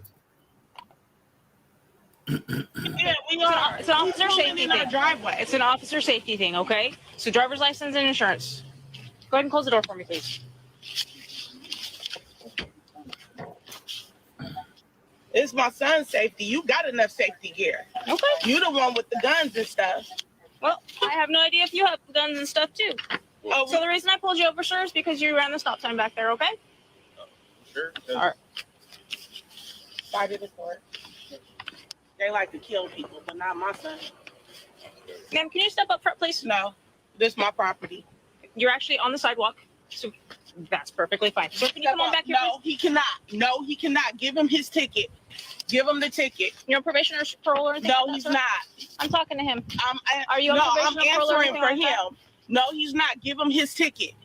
I can speak to him, ma'am. No, Are you on probation or tell parole? her you refuse to talk to her. Give her your ticket. Okay, I need to know if you're on probation or No, parole. you That's don't. the only question. You have the driver's If license. he's on Go do probation, your job he and needs run to it. answer me if he's on probation He's or not. parole. He's I not. have the So he don't have to answer you. I have the ability to identify him. You have his driver's license. Skyley, go get my phone. You have his ID. Go run it. You got your phone on you? No. I'm recording right here. You're welcome to request it. No, we're gonna record. Hurry up. You have his ID. Go run it. He don't have to answer any questions. Give him his ticket. This officer is right here harassing my son. She already has his driver's license, registration, and car insurance in her hand. She's asking if he's on parole or probation, and he has to answer her. He said, no, he's not on parole or probation. I said, go give him the ticket, and she will not. She's just standing there. What are you waiting for, ma'am? I'm waiting for my partner, ma'am. For what? For a traffic violation? Traffic stops are one of the most dangerous things. Okay, but you're making this dangerous. You're escalating it. Go give my son his ticket. I will. And we will take care of this in court. You will not be the judge and executioner on this property right here. I'm on the sidewalk. You will not. Go give my son his ticket. You have his ID. You can easily run his ID and see if he's on probation or parole. Not this child. You're correct. Then go do your job. Why are you standing there? Why are you holding on to your gun? Why? My hand is not on my gun. Your hand is on your gun. Your hand is on your gun. Go run his Do you ID. understand how violent you're being right now? I'm being violent?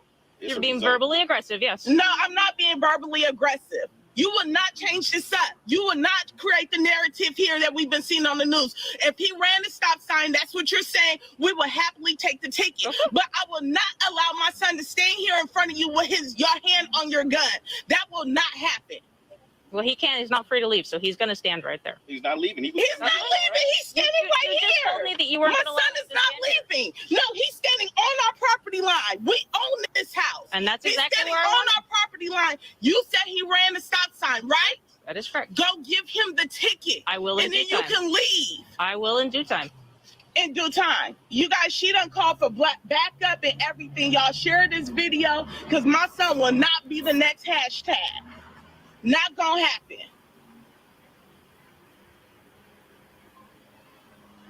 If you're not gonna give him the ticket, we're not gonna stay out here.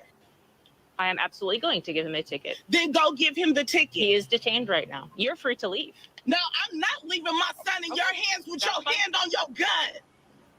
He's not free to leave. You are. You are free to go give him a ticket. It's not letting me.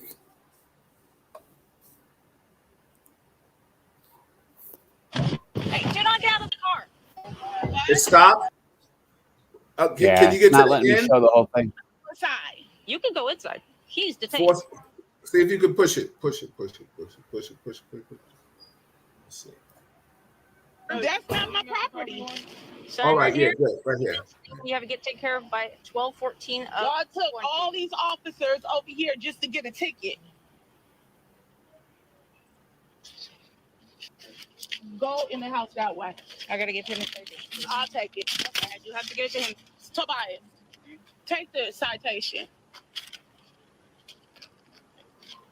If you could please dismiss yourself from my property, Officer Johnson. Walk in that way and walk in the house and check on your sister. So the way this all went down is I was doing stop sign. I'm trying to hear what they saying. Initiated a stop sign violation. He pulled to the right. I keyed for him, or pulled to the left. He pulled to the right. He refused to, and then he hopped out of the car when these two came out. So I basically I'm over number. So who's the driver? But he just stepped aside. He signed the citation. Okay. All right. So basically, I stood here because they refused. So you see how she's trying to cover herself right now, y'all? I'm sorry, the live went dead earlier. She's all yours. Okay. So, what are you guys doing?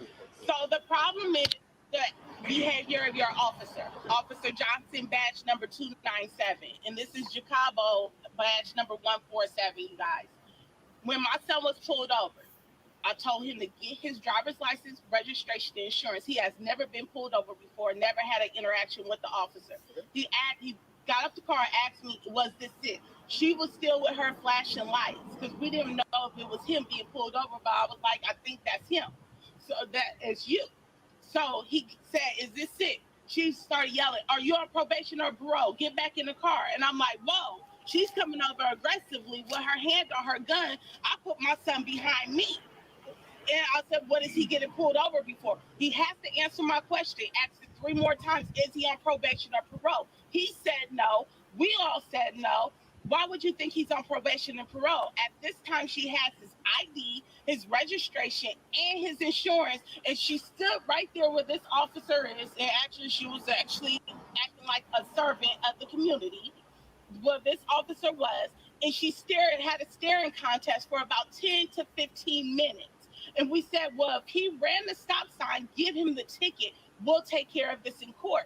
She refused to give us the ticket. She said her life is being threatened right now. And she tried to use the different type of verbiage that you guys use in the police reports to add extra charges, saying that I'm verbally attacking her. Not once did I say anything offensive. The only thing that I ever demanded for was for her to give him the speeding ticket and for her to get her hand off her gun because she's the only one out here with the weapon. And yet she is still the only one out here with the weapon. For a traffic violation, I've been in this city for a long time. I have never seen this many cars come. I have never seen one of your officers act in this type of demeanor that she has acted in. And then she was being aggressive with my son. And then she refused to give him the ticket. And that's all we asked for. She said he's being detained. I said, you have about 5 more minutes.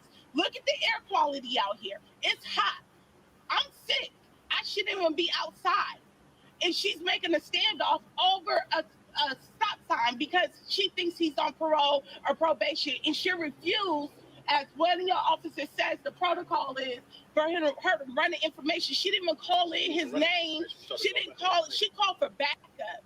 She could have seen that my son is an honor student, 19 years old at Sacramento State in the master's program. And that's what I was upset about. She should have just gave it a team. What if I wasn't here? She's aggressive. She's trigger happy. She's ready to snap the button off of her gun to try to hurt my son. I don't appreciate that, and I would like to file a formal complaint against her.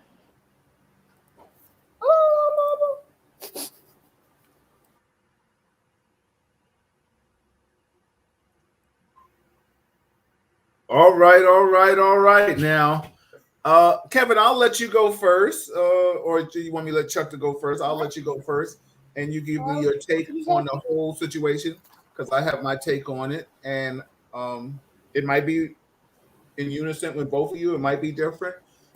we'll come to find out. And anybody out there that's listening, shout out to everybody. Mikala, I see you. The only thing that they mostly saw is part. Yeah. As you can have whatever you want. My little guy. You got Himalaya player. Listen, yeah. That's a private joke, everybody. You don't know about that. Kevin, what do they want? It's just, it's bedtime. Oh, well, tell them we say, hey, come on, let's see him. What up, little man?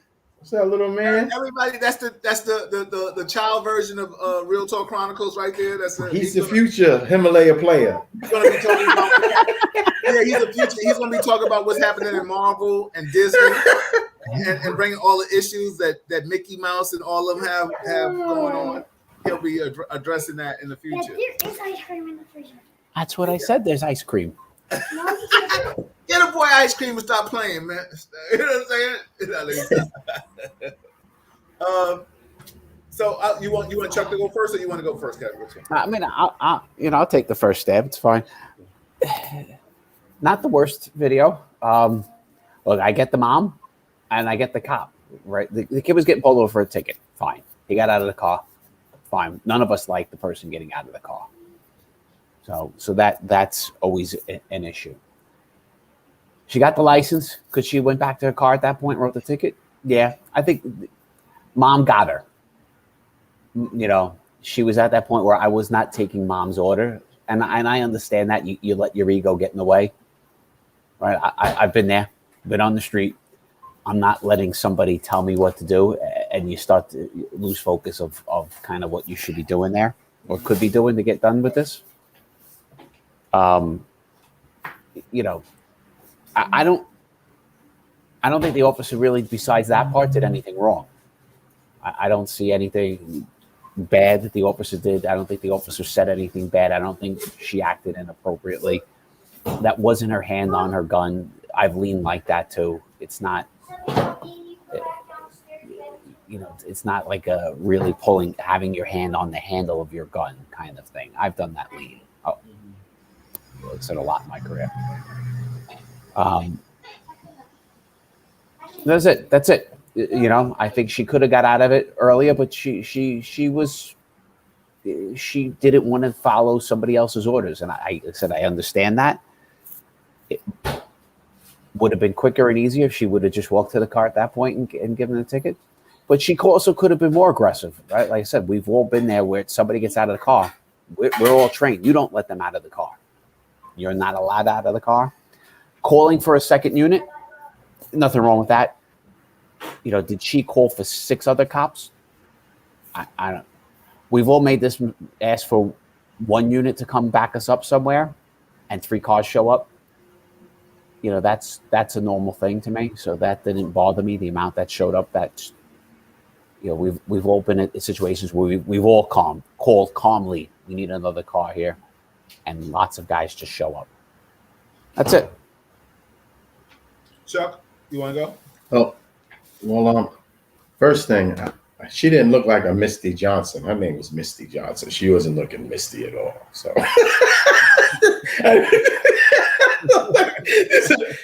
I'm looking at you, and it says Misty Johnson. All right, sorry, ain't nothing misty about Johnson. So that's the first thing. Let's just get that out of the way. All right. The second perspective is that, it's easy to get hooked, right? I get it, but once it was established that his mother was there, and it was just a traffic infraction. I don't know why. From my perspective, I don't think it really needed to go that far. I think once and we do. There are times as police officers, egotistically, people start saying certain things to us, and we do get hooked, and we feel that no matter what, we're supposed to be in control of the situation. And now here it is, we have a mother who's making it very clear that on behalf of her son, she doesn't want him to become a statistic, right? She doesn't want anything to be brought any unnecessary harm. And I get that. And that maternal issue, and we know that historically, yes, there's been things that have escalated between police officers and the community, especially those of color. And sorry, shit has gotten out of hand. But from where I'm sitting, once it was established that this was a mother who, whether the fact she was irate or not, but we realized that there was no viable threat, there was no real issue, and she had all his paperwork, right? It was for a traffic infraction. I just would have went back to the car. She could have mouthed off though if she wants. She's being a mother. She's being protective of a child. I'm assuming in 1920, right, the climate between the police department and what's going on now was still, still prevalent at that time. I can understand she's making hashtag references and all this other stuff. So obviously, there's some distrust between the police and the community. Why not try to find a culpable way of mending that distrust, or trying to at least try to put some trust into the equation by saying, all right, man, I get where you're coming from. Use a different approach. Go back to the car, write the summons, and then at that point, upon returning the summons, because it's a one-on-one, maybe have a dialect that might kind of bridge that animosity or that issue, because there's no viable threat at that particular point.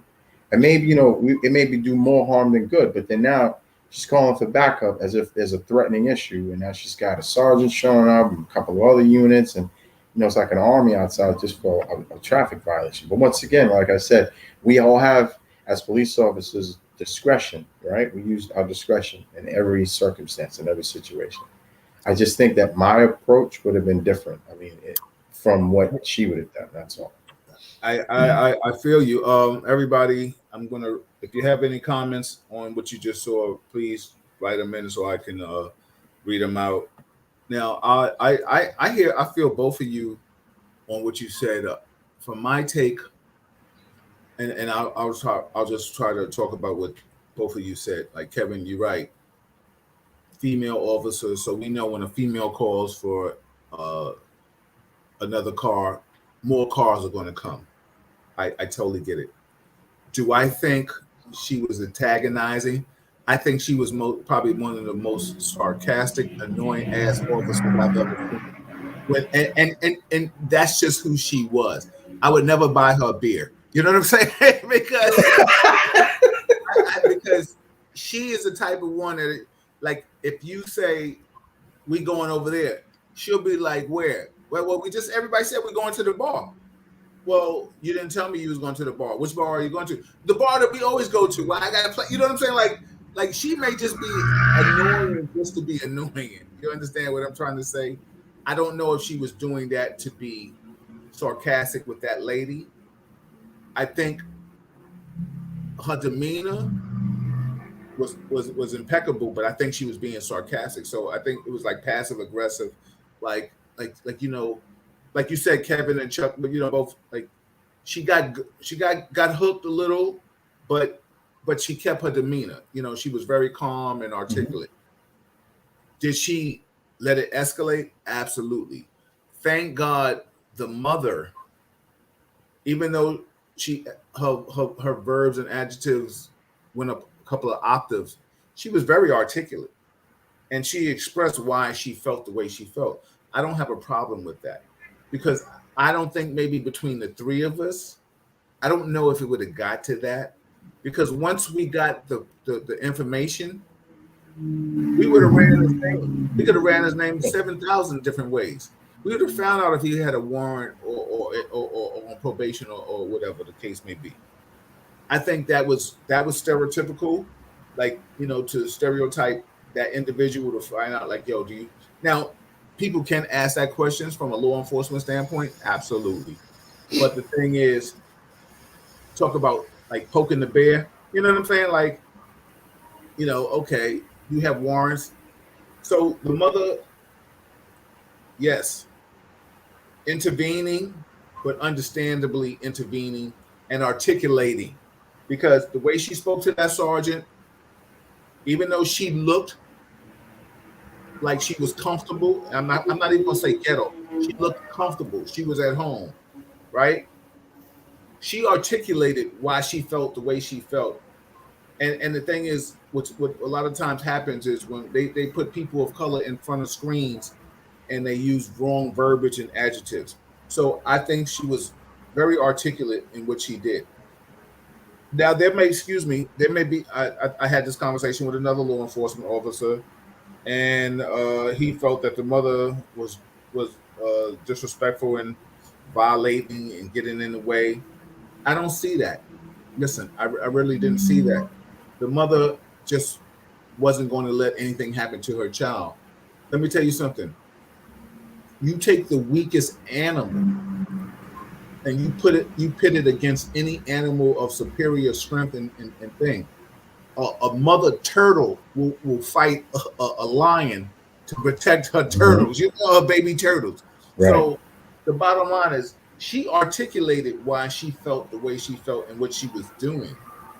The bottom line is you can't control the narrative, what she tried to do. She's not white, and there's no disrespect to Kevin and all. When I say that, she's not white to talk about, oh, well, you do this ticket and you give me that, and I'll sign this and give it to me. So the officer, I think, started playing games with her in that aspect. Because the officer, listen, what do we want? The information, right? If that young man didn't give up his information, then I understand everything that officer said. Did that officer kind of try to change the narrative when she was speaking to a supervisor? Absolutely. Did the supervisor handle himself accordingly and professionally? I think the supervisor did everything like in an excellent manner. I think she spoke to the supervisor in an excellent manner. I think, of course, she's emotional because it's her son. The officer didn't want to give her that longitude and latitude because now she's about to say, like, you coming at me in a violent manner. We've heard that before where that's Karen 101. Oh, you're yelling at me, you're raising your voice. Knock it off.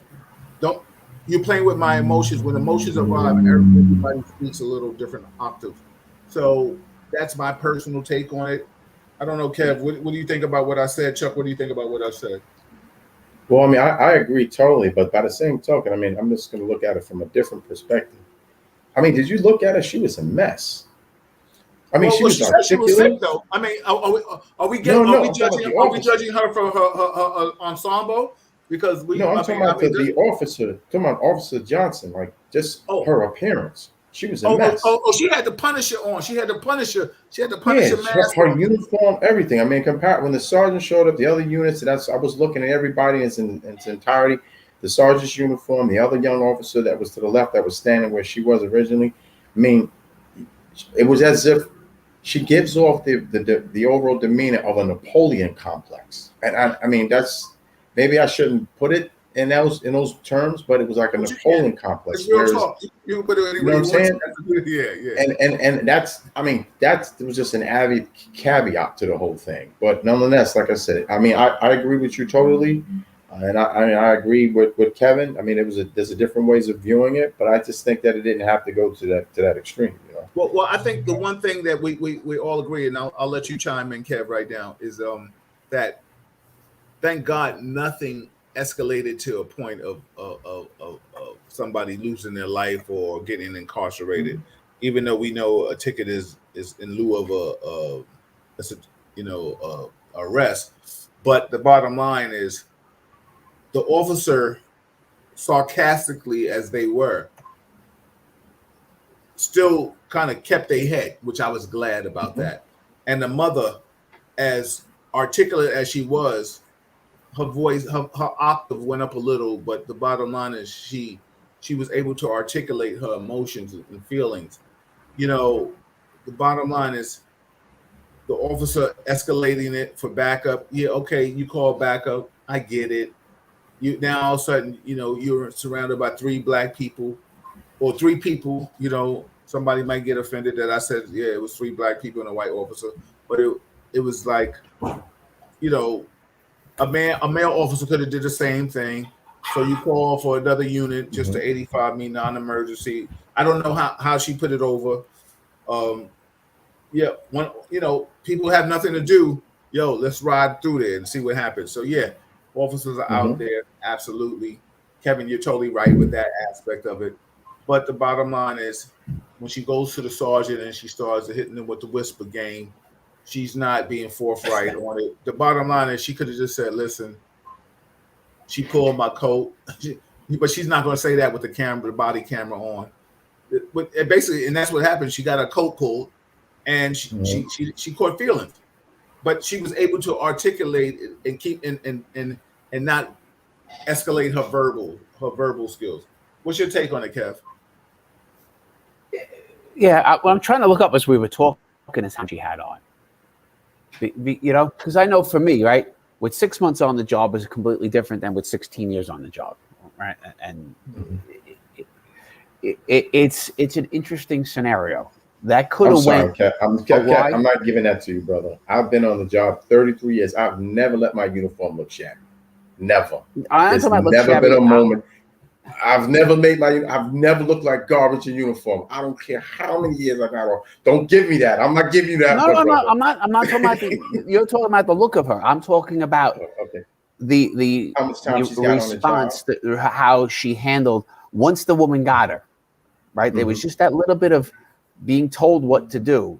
Again, none of us like, right? We're in uniform. None of us like to be told by a civilian what you're going to do, and she had that choice of, you know, she could have escalated it, right? She could have forced that kid back into the car, right? They didn't let him out, and that could have turned into a street fight. I have an ice cream problem. Hold on. That's all right. That's all right. Go take care of that. Give me some. Yeah. Give me some ice cream. Everybody, this is Real Talk Chronicles. I'm your host, Bill Forster, with my co-hosts, Kevin and Chuck. Chuck and Kevin, and right here we're just sitting here and we're just talking about a situation where a mother had just I'll say it in this way, she wasn't going to let her son be a hashtag, and as we looked at the officer tactics and we looked at how the mother handled the situation, I get it from I'm not a mother, but I get it. There's no better protector than a mother to me when it comes to certain things of that magnitude. I think she was articulate. If you want to see the video, I think I put it on my page. You can watch it. Some people have issue that the fact that it was just an officer and I'm giving commands, and when I give commands, you're supposed to follow it. Listen. Them days of Kunta Kinte slavery shit, let that go. Yeah, you know, I'm really, and I say that in jest, but seriously in this, I'm tired of people always thinking about because the officer gives you a command, you're supposed to do it. That is so Chicken George shit to me. You know what I'm saying? Like knock it off. Listen, right now, and this is no disrespecting to Kevin, but we've seen white people get orders from a police officer and they talk back worse than anybody else. And the officer would be like, yo, listen, dude, you're going to make me. What about Jerry? Jerry, we don't know about Jerry. I was waiting for that. I was waiting to say about Jerry. Before we get out of here, you can show Jerry. You don't know. Jerry don't give a fuck. No. Everybody, we know Jerry will fight anybody. Yo, listen. Jerry takes cars. Jerry will take your squad car. He don't care, yo. Listen. So I say all that, like when we get, it's like that 101 mentality, you know, like that, you know, when the officer pulls up to you, and we understand it from a tactical standpoint. The officer flashes the flashlight in your face on a car stop, but it's so like Mississippi burning, but an officer doesn't get it. You understand what I'm saying? Like tactically, if you're in a lit place, you don't have to still come up and flash the light in my eye and then talk about what you're doing, where you're going. Yo, listen, I can't even see you. Okay, so you're blinding me with my hands already on the dashboard. And I'm talking about something that I've experienced. I'm not talking about anything that I just know because I heard of.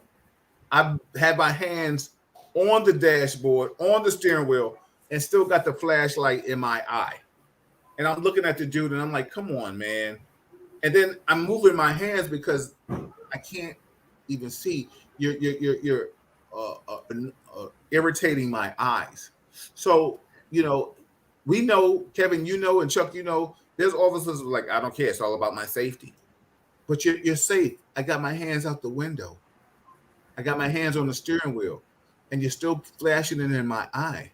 So listen, I don't co-sign that Mrs. And I'll say it in a derogatory manner because I was the way I wanted to be said and meant. Yeah. That Mississippi burning aspect. The bottom line is there's certain ways to de-escalate it. Kevin, you're right. There's certain ways people can be hooked. Officers, we are human, but you know, we've all been hooked. Huh? We've all been hooked in our lives. Oh, absolutely. I'm listen. I'm one. I've been hooked by my own people. Now, two questions for you with this. Sure. Does she deserve any disciplinary action? Does she deserve to be fired? No, not at all. No. Not at all. No, not at all. So I'm looking at protests after this at her home to have her fired. Unacceptable. Unacceptable. No, that's not necessary at all. Yeah. Unacceptable. Now, shall she get a CCRB? Or yeah, that's the mother's choice to definitely do that. But as from a supervisor, and Chuck, you've worked in inspections and stuff like that. That's something that should be kicked back probably to command, where it's a warning, admonish, and maybe just reference from a supervisor standpoint on how to interact with the community or something like that. I don't know. Give us some. Both of you were supervisors. Give us some insight on how something that might be kicked back to the precinct level might be discussed. And Chuck, you could discuss how it could be handled, even if it was escalated a little more. Well, in terms of a CCRB, we know they're going to entertain it and they're going to add fuel to the fire, even if it was something that was very simplistic.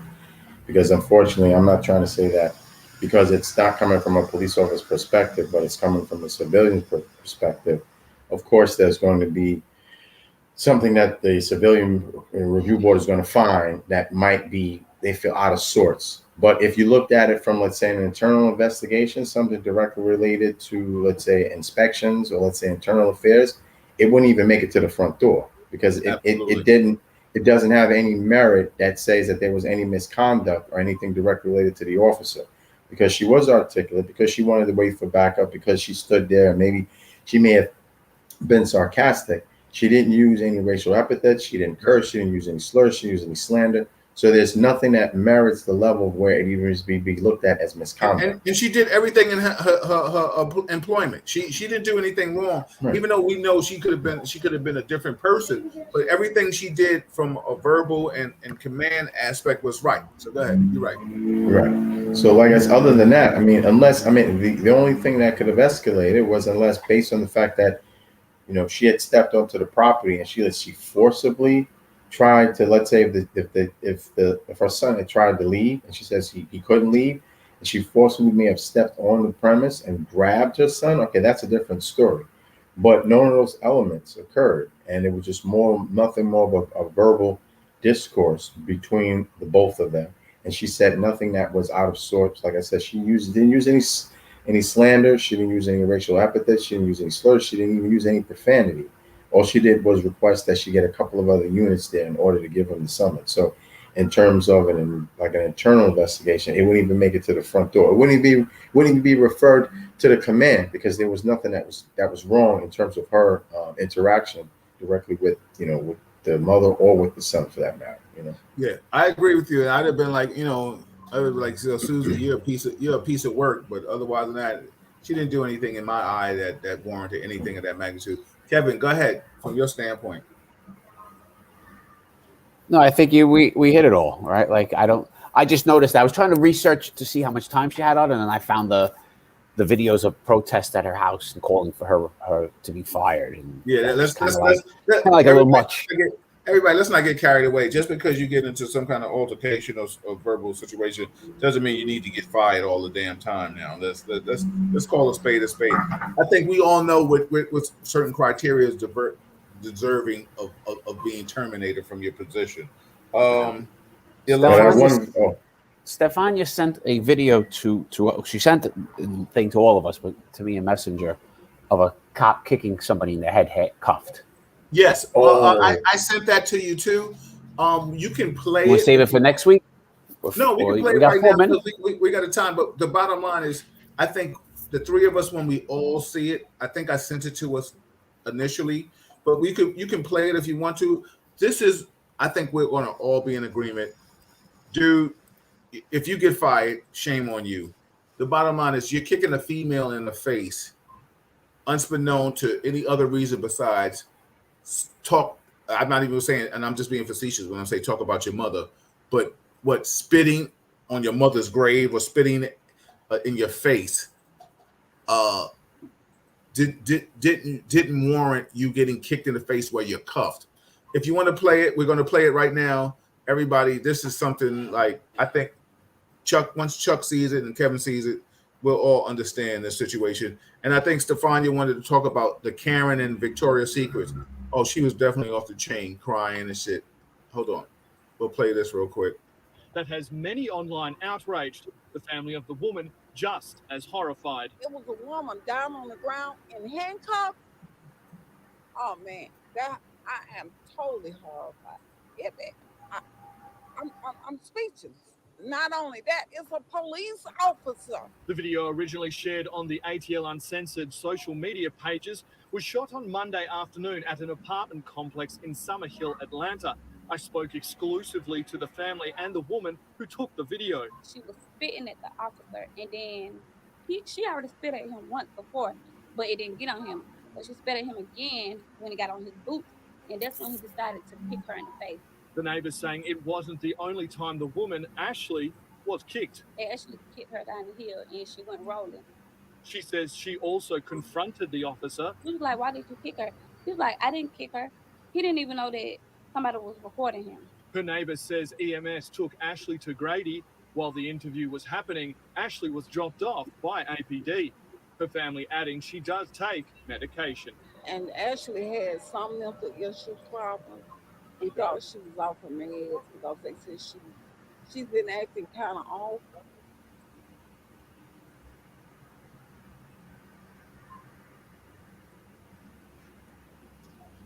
Well, okay, spitting on my boot and spitting on my face is totally different things. I still don't think that warrants her getting kicked in her face. And he's a supervisor. For those that don't know, I got some intel on those individuals. I think they were both suspended until further notice. What's your take on that, Kev? Yeah, I mean, look, I'm with you. Right, we saw one a couple weeks ago where the cop was standing there, had the woman in custody, and she spit in his face and he punched her. Right, like it was like a real quick 1-for-1. Yeah, and you know, I'm not letting anybody spit in my face. Right, like none of us. We all agreed there. Would I be happy someone spitting on my boots, my uniform? No, but it wasn't a hard kick. It wasn't a laid into a. You still can't do it. You just can't. You can't do it. And let me tell you something. You're right. Spitting on my lower garments or my boot, I wouldn't have kicked in her face, but I may have rolled her ass down that hill. You know what I'm saying? Listen, I mean, if you're gonna be transparent about this shit, I'm not gonna kick in her face, but with them cuffs on, she would have rolled down that little hill or something. But yeah, no, listen. And if I get in trouble for that, listen, I have no problem saying that. Yo, listen, I got in trouble. You're right. Yo, I didn't kick her. No, she spat on me. But you know what? You let her roll down the hill. Okay, you got me on video letting her roll down the hill. I take it 3 days, 5 days, whatever. I'll take it, because the bottom line is spitting. That's no bueno, B. No, you know, Chuck, what's your point? What's your take on it, bro? I don't know, man. I think my tolerance level probably would have been just a little more higher than that, because all right, she's spitting on my boot. Okay, it is what it is. I step off into the grass, you know, I wipe it off, and I've stepped back a couple of more feet. And I don't know, maybe it's just me. Now, she wasn't cuffed and she spat on me, was standing straight up. It is what it is at that point, right? Because as I said before, as far as I'm concerned, the transfers of any bodily fluids, you don't know what this person has. Person have some type of malaria, they could have freaking AIDS, they can have anything. Yeah. Any type of contact with any biological fluid from another human being, not knowing them, means you can get sick or you can bring something home to your family. But and so far as a person being cuffed, she's face down. I mean, I just would have wiped it off my boot and stepped back. I mean, you know, God knows how many times have How many times have we seen worse or been exposed to worse working in narcotics, doing the P van? You know what I'm saying? Like, that's just my train of thought. Because I know I've seen far worse, and I've been exposed to far less nasty shit, excuse the expression, than someone spitting in a P van or working in narcotics. So I don't think it merited her being kicked, even though if it wasn't a hard kick or any, she shouldn't have been kicked at all. And more importantly, he's a supervisor. He's supposed to be setting a goddamn example. Exactly. And he's and assed not, out. He's all assed right. out. He's a supervisor. He's supposed to be showing an example, and now he's kicking this woman in the face in front of other officers. I mean, you know, I don't think I would have Fired? So same question with this one. Fired? suspended. Well, I would say he definitely should be suspended. Whatever the job decides at that point is up to them, but he should be suspended. Yeah, definitely. Absolutely. Yeah, suspended. I go with Chuck on that. And I mean, whatever the charges, the departmental charges, I mean, we all know the rules. You know, you get modified. In that modification, what do they find when they start coming down with the charges? What are they offering? You know, termination, certain things, depending on, like, today's climate, you really can't blow your nose in public really too much. So I mean, he doesn't know what he might reap from this. I have Darren said, just because you all agreed last week doesn't mean you were all right. Well, Darren, you're right. It doesn't mean we were all right, depending on who you ask, brother. But the bottom line is the fact that we agree that if you spat at me and you don't have cuffs on, it's open season on your chin. You know what I'm saying? Because the bottom line is, how do you take that if somebody spits at you and you know they're not cuffed? You work you've worked in a situation. You worked in situations where you have been an authoritative situation. What would you do if somebody spat at you? Would you not handle yourself in a situation, or it would just be all about the handcuffs and stuff like that? So I'll wait for your reply on that, Darren. And Eunice, she asked this question. She said, this is a question to all three of us, and I'll let you go first, Chuck, and then I'll let you go, Kevin, and then I'll finish it. And then we have a few more minutes, not long. She said, I would like to ask a question. What do you guys think about stop and frisk in today's world with all the violence? I'll go with you, Chuck, Kevin, and I'll finish it. I think that that stop question the first of the time was a very valuable tool. It's just that it was used directly in excess, and it was used in the wrong manner to the point where it was more numbers driven, because at some point it was about being, and every cop when he came through, right? I mean, even when you were a rookie, once you came out of the academy and you were assigned to a command, the thing that you had to have in order to be at least acknowledged as having activity when you were a rookie was you needed to know how many 250s, which was your stop, right? Your frisks, how many arrests, and how many summonses, right? That was the criteria. How many 250s, how many arrests, and how many summonses you wrote per month. And when they were down on 250s based on CompStat, they told you to go out and get more 250s. And they pushed officers to stop people arbitrarily because it was a numbers driven thing. And because it was numbers driven, yes, the people who honestly, unfortunately, and we all know, were harmed a great deal by it because it was a disproportionate were communities of color. Now, when it was utilized in its pure sense of what it was made to do, I guarantee right now, if there was an issue associated and it was used when it was, because it was supposed to target certain areas, especially when it came to violence, especially gun violence, when stop, question, and frisk was being used in its true essence, men and women, because I'm going to say women too, thought twice about coming out of the house with a gun, because they knew that 9 times out of 10, if push came to shove and they looked a certain way, they carried themselves, they were going to possibly be stopped, and they were going to be asked certain questions, and they were based on reasonable suspicion they were going to be frisked. So they thought twice about bringing a gun and bringing it out. If that tool, trick of the trade, is brought back in its true essence of what it was created for, and it's utilized in its pure manner, then it's a good tool and a resourceful tool, because it will reduce the amount of these gunslinging cats that are out here bringing weapons and guns out to the street. But because now cops aren't putting their hands on anybody at all, they're not touching anybody, they're not stopping anybody, there is no fear of being stopped by the police. Henceforth, you have a rise of gun violence. And unfortunately, the people that are getting caught in the crosshairs of all this are communities of color, because that's where it's happening. A lot of people of color are the ones that are getting caught in the crossfire of these guns, these various rivals, these wars, these issues and problems that are problematic within these particular communities. So do I think it was a useful resource? Absolutely.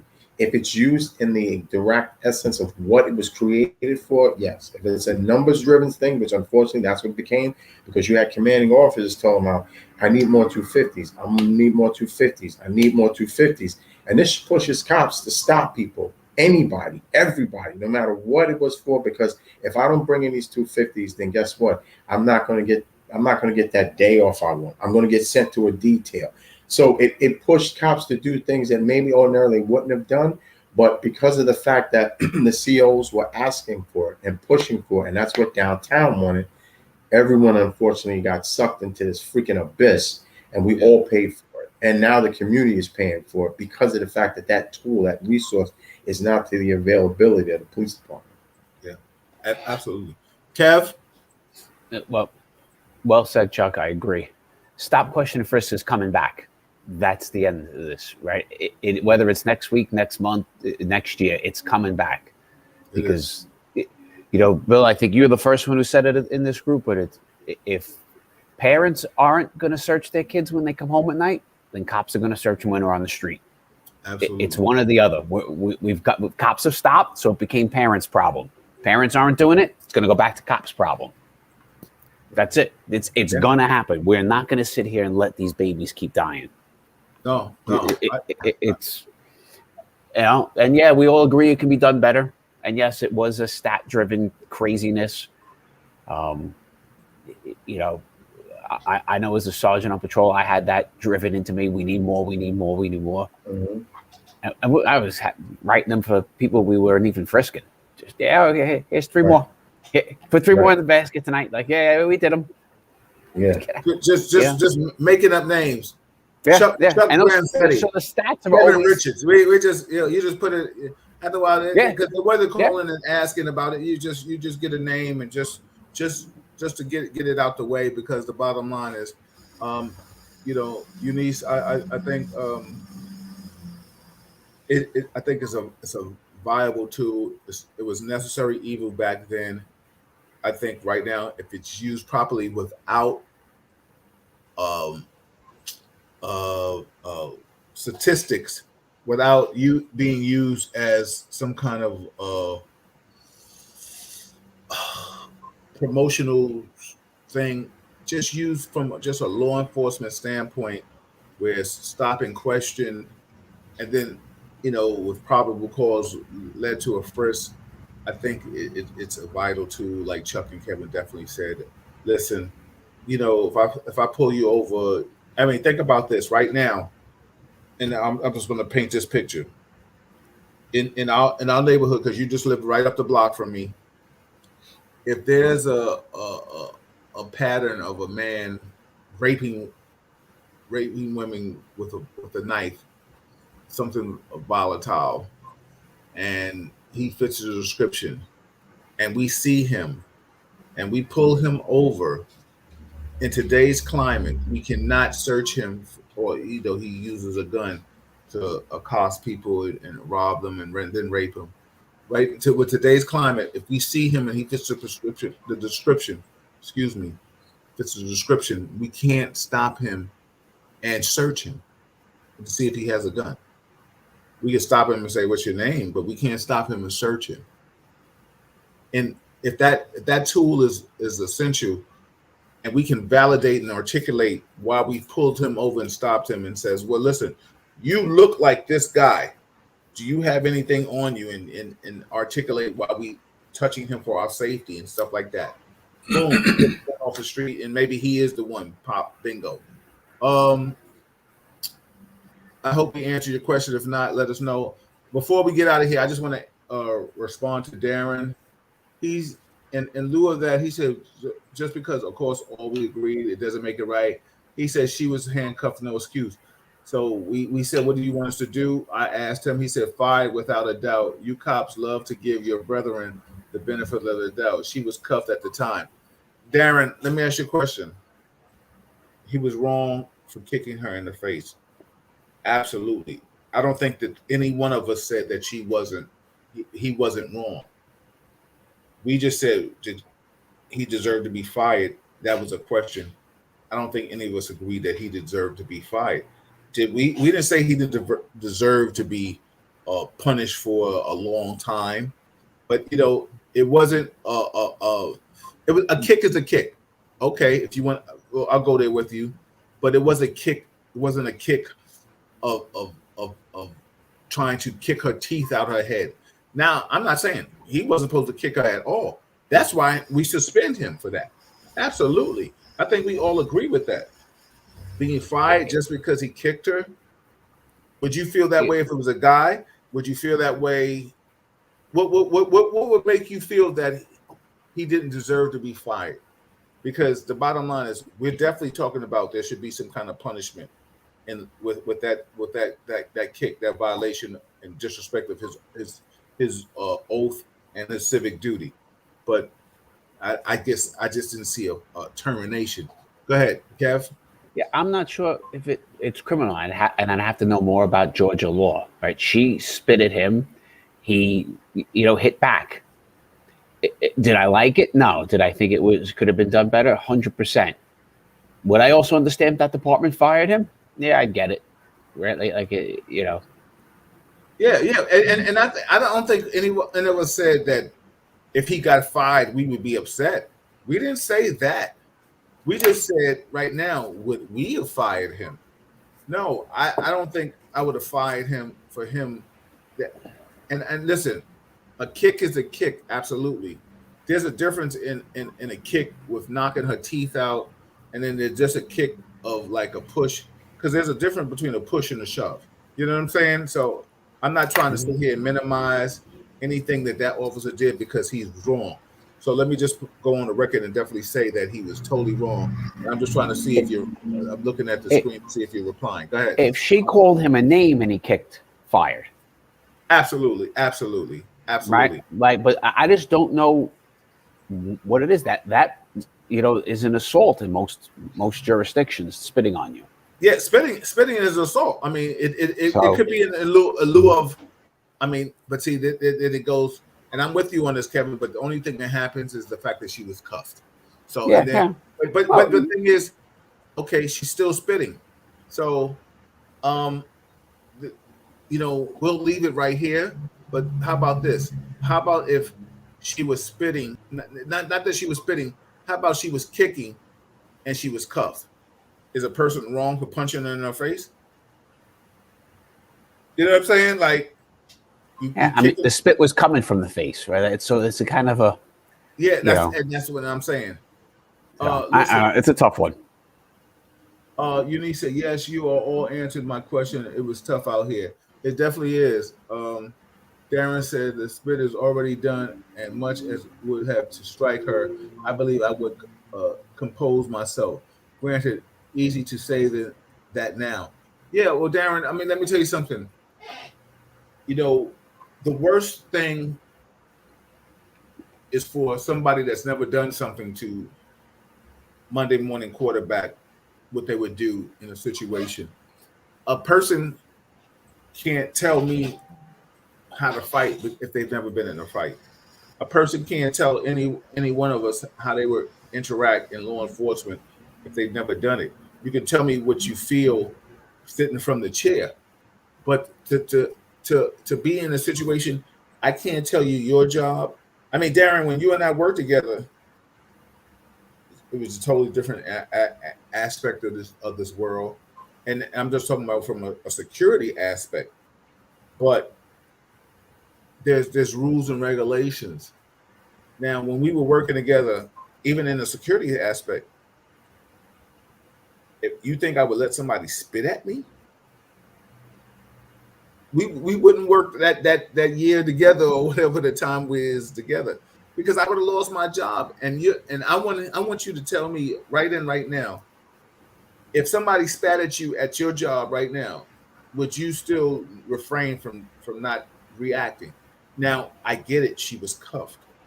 I'm not disputing the cuff aspect. So that's what the problem is. She was cuffed. So the bottom line is, she could just spit all day on you, and you good with that, Darren. That's what you're trying to say. You refrain.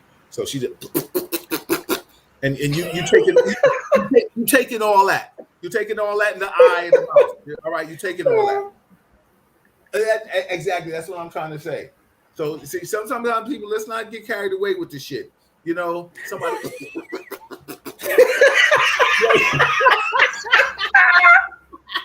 get all that in the face. Yeah, okay. It's all fun and games. It's all fun and games until you go to the doctor and he say you got some shit that nobody can pronounce. You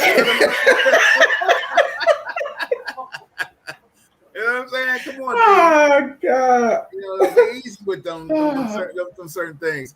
Everybody, this is Real Talk Chronicles. I'm your host, Bill Foster. Oh my God! You know what I'm saying? The spitster. You know what I'm saying?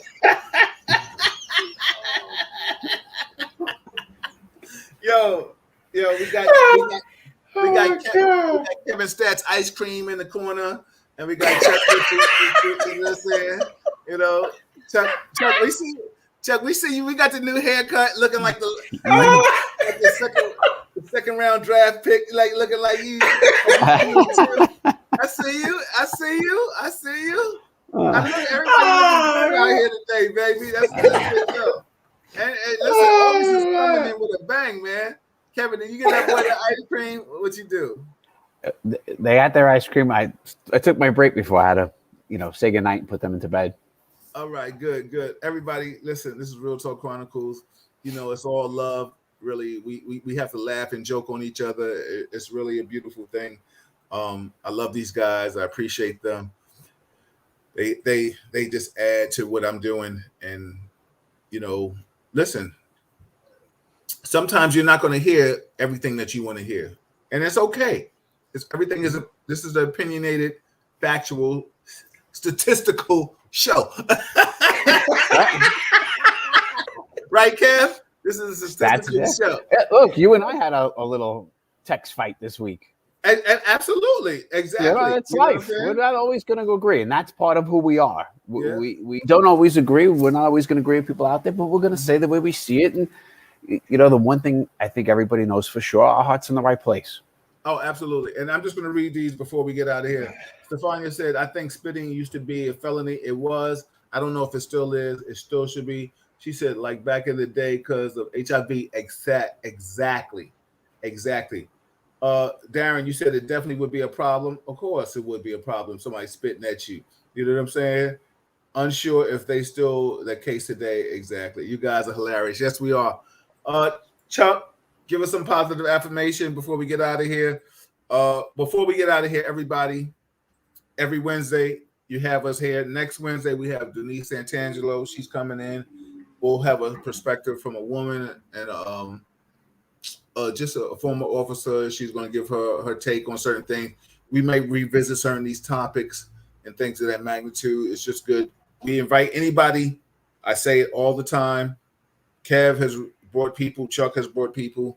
We invite anybody. If you want to come in and sit on this panel with us, just be ready because you'll get it. You know what I'm saying? But but have real talk with it. Don't come in and tippy toe. We don't like anybody walking on their toes right here. We walk all full hoofs. You know what I'm saying? Come ready for me. I don't know. I walk on my tippy toes sometimes. Yeah. Yeah, exactly. With that being said, listen, the first Monday of the month, we have Assemblyman Al Taylor. Next week, we will be talking about the bipartisan bill. How do you feel about it? What do you think about it? We'll probably talk about the insurrection also in the Capitol. We'll also talk about, we're trying to get Alvin Bragg in on the first Monday, the first Black, maybe district attorney. He's my church brethren. I've sat on dais with him before. So we're trying to get him in. He's not confirmed yet, but he's already been on the show before. But we're trying to get Alvin Bragg in. Also, the second, and I'm really excited about this. I can't wait for this show. The second Monday of the month, we have Dr. Marilyn Corder in Real Talk, the Doctor's Corner. So we're going to talk about the Delta variant. I mean, this is really back. They're talking about maybe locking New York down. They're talking Florida.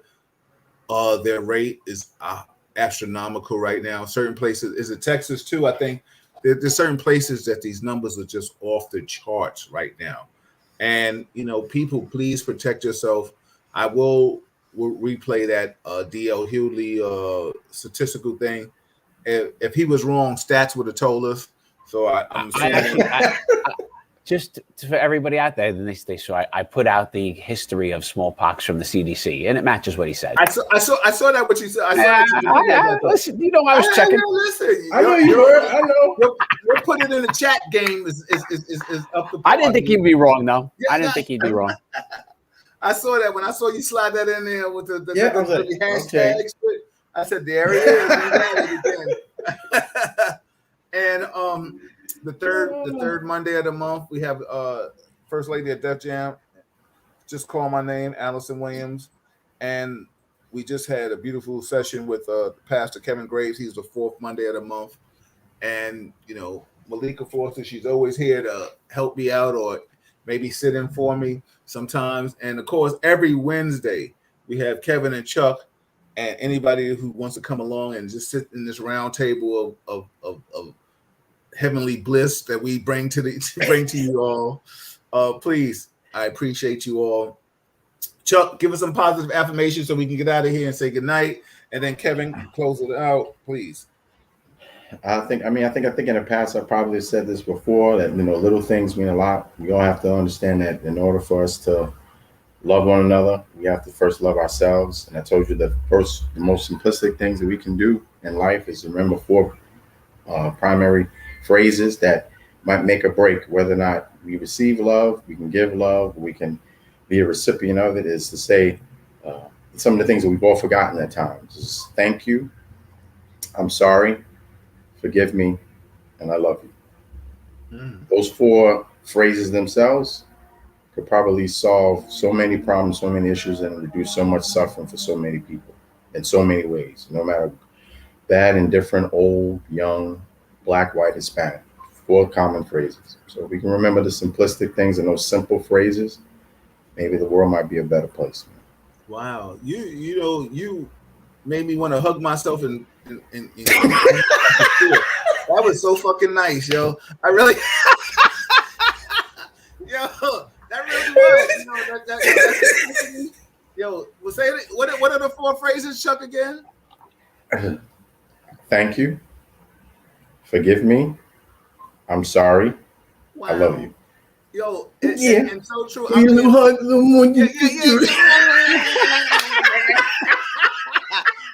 it is.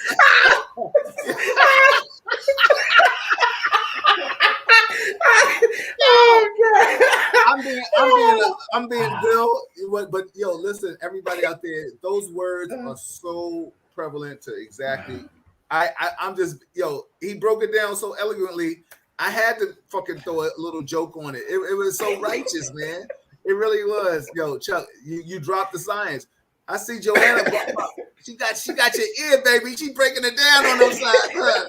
She hitting you with that holistic shit. Exactly. Oh man, we're gonna be chanting all together one day.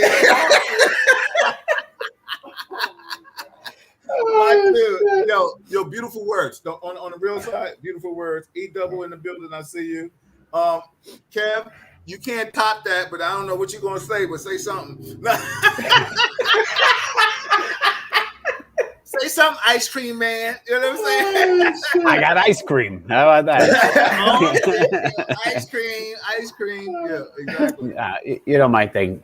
Take a break. One day a week, everybody. You got to take a break. Get off the social media, get off the news, and just take a break. It ain't going anywhere. You ain't changing it in a day. But your body, your heart, your soul needs that break. Absolutely. And as the boys here know, I like to take my break taking long hikes. Yes. Himalaya player. Listen, sidebar. That's between us. Kevin takes the best breaks to be known to man. Right. Don't you give him some rocks and some sneakers? He's a happy.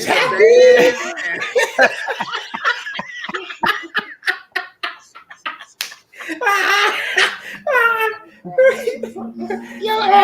right. On that note, we love you. See you Monday. On behalf good of night. Kevin, Chuck, Malika, and myself, and little Miles. He's not snoring tonight. Listen, the NBA draft is tomorrow. Go Knicks. I don't know who you're voting for, but I'm going for the Knicks. The baseball season, Yankees are struggling. Mets, come on, Mets. Kevin, hockey. They just had the hockey draft, right, Kevin? Did we get anybody good in the Islanders? We'll see. It takes a couple of years to see. All right. Did you like the pick? Yeah, I like their picks. So. Okay, good. All right. I don't know what the Rangers picked. I didn't see it. Everybody, good night. We love you. Appreciate it. Get your ice cream, smoke your cigars, do what you do. Just tune in and share what we do. All right. Later. Later. Kevin's a player from the